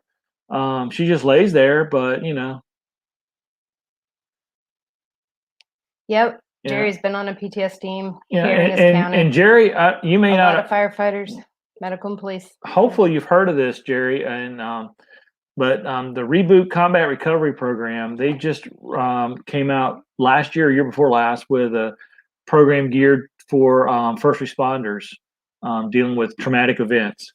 So not necessarily PTSD, but traumatic events, which there's very few first responders who have not dealt with a traumatic event. And it's called Frontline, or do they just change the name? They've been going through a little bit of Oh, it's called Reboot First Responders now. It's not called Frontline. It's called Reboot. Yeah. So if you go to rebootrecovery.com. I'll drop the. Oh, I can't. I'm not in the thing. Yeah. Oh, yeah, I can. Yeah, you can. Okay. Rebootrecovery.com, and they have classes, and it's a faith-based course. It's based in Christianity, but you don't have to be a Christian to attend the class. The first class I attended, we actually had a Jewish couple in there. We had some agnostic people, atheists. Had a little bit of everything. So, while the program is geared Christian from a Christian mindset, it's rooted in Christianity. It's really a program that anybody can benefit from because, again, like I said, we had atheists, agnostics, and Jewish people in there, and they all benefited and loved the class, and they all said it was a big help to them. Yeah. So if anybody wants that, we offer it. So that's the link, and honestly, we can have that. Go look at that link. All of you, seriously, go look at that link. If you or someone you know and love has suffered from traumatic experience, it doesn't have to be personal. It can be somebody you deal with constantly, family member, loved one, whatever. And you would like to go to that class, we can do that class online. All you have to do is buy the book. I think the book's like $5 or $10. And if you don't have the $5 or $10, let me know. I'll buy the book for you. No problem. And you don't even have to tell me. Just tell me, can you give me the book, and I'll get you the book. I don't care. How much are the books? I don't know. Oh, you got to go into the you got to go into the other one, the instructor. Yeah, so they can't buy it, so we'd have to buy it. Yeah, I had to buy the book. But if you want to do the class online, and it's a 13-week class, but they also have a weekend version, but it's 8 hours a day on the weekend. And we can do 2 hours a week. Whatever. So if you're interested, look at that link Shelly just put in here. Look at it. And again, this is for anybody. You don't have it. Even though it says combat recovery, it's really not military focused. They do have a first responder focused one, but we can do a mishmash of all of it. So whatever your traumatic experience is, if you'd like to sit through a class to talk about it and learn to deal with and process that, I would be honored actually. They're offering a new 5-part web series to help you through that. Yeah. And Shelley just said, if you didn't catch that, they have a 5-part web series to help people dealing with stuff going on with Corona right now, and you can get free access to that. So go check that out, because that gives you a taste of what is going on, with that program. Great organization, by the way. But if you'd like to actually have a class, and I don't care if it's only one of you. I've had a class with 2 people in it. I've had a class with 12 people in it. But if you'd like to have a class, we've all got some extra time on our hands, mostly. We can have that class, and we can sit down together as brothers and sisters, and we can work through all this stuff together. If you have a family member who you think would benefit from this, you can bring them in too. We can do it in a format like this, with StreamYard, or use Google Classroom, whatever. So, and again, the classes, and the big thing about Reboot program, and I stress this a lot when I teach the class, is privacy. Sounds great. We don't tell See you you who, we don't advertise anything out about who's in the class. It's privacy's king. So if you're in the class, nobody will know but the people in the class with you. Lucy says, tell Talon Bow Wow. Talon's right here in my feet. So if you'd like to go through the class, look at it online. If you'd like to go for it again, just shoot us an email, and we'd be like I said, we'd be honored to walk through that class with you. Runaway RV nesters, yes, they did. They took it away. Most people are suspecting it's so that you don't do sub for sub, like I'll sub to your channel and you sub to mine kind of thing. So they're making it a little bit more challenging. So you actually have to put that person's name in the search bar and look for them. Arkansas Woodcutter wants to know what a slot dog is. Yeah, I don't even know what a slot dog is. Go to Amazon and type in slot dog, and you can thank me later. It's something that Oh, Amazon's up over here. Yeah, there we go. Sorry, I have got it. Slot dog. Yep, that's it. Oh. That's it right there. Okay, slot so it's dog. not the e-collars for effective training. No, it's not the e-collar for effective training. That's a slot dog. Okay. Yeah, click on it so you can see the bigger pictures. A hot dog slicing. Yeah, yeah. It's pretty awesome. And you gotta look at all the pictures. If you like hot dogs, this kind of takes hot dogs up a notch a little bit. Okay. Oh. Doesn't it look good? Not It sharing. makes them look professional. You gotta look yourself. So, Sorry. guys, I'll be honest with you. I'd love to sit here and keep chatting with you, but this has been a lot for me that I wasn't prepared for. So, again, RV traveling, MIA research, buddy, you missed a lot. If you're dealing with, or somebody's dealing with, traumatic events, PTSD, TBIs, things like that, let them watch the last hour of this video. Maybe it'll help. Get in contact with us. If you want to do this reboot class, again, it's a 12-week class, but it's 1 hour a week. We can modify that any way that would work for the group, because they also have a weekend version. That's 8 hours a day on, or almost 8 hours a day on. It starts Friday night and then goes all day Saturday and all day Sunday. And I think that's a lot. Personally, that'd be a lot of emotions. Doing one, so we can work that however we want to work that within the group who would like to participate. And I say the books are cheap. Actually, the books are free. If you want to do the class, just let me know. I'm buying the books. All I need is your address so I know where to send the book.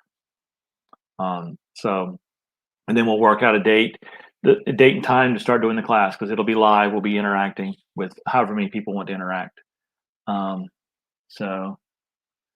The best help comes from someone who's been through it. And that's why I started doing what I was doing. I felt the Lord leading me that path, and it's like anything else. Nobody. It's very hard for a person. I look at a drug addict. That's what an analogy I use a lot.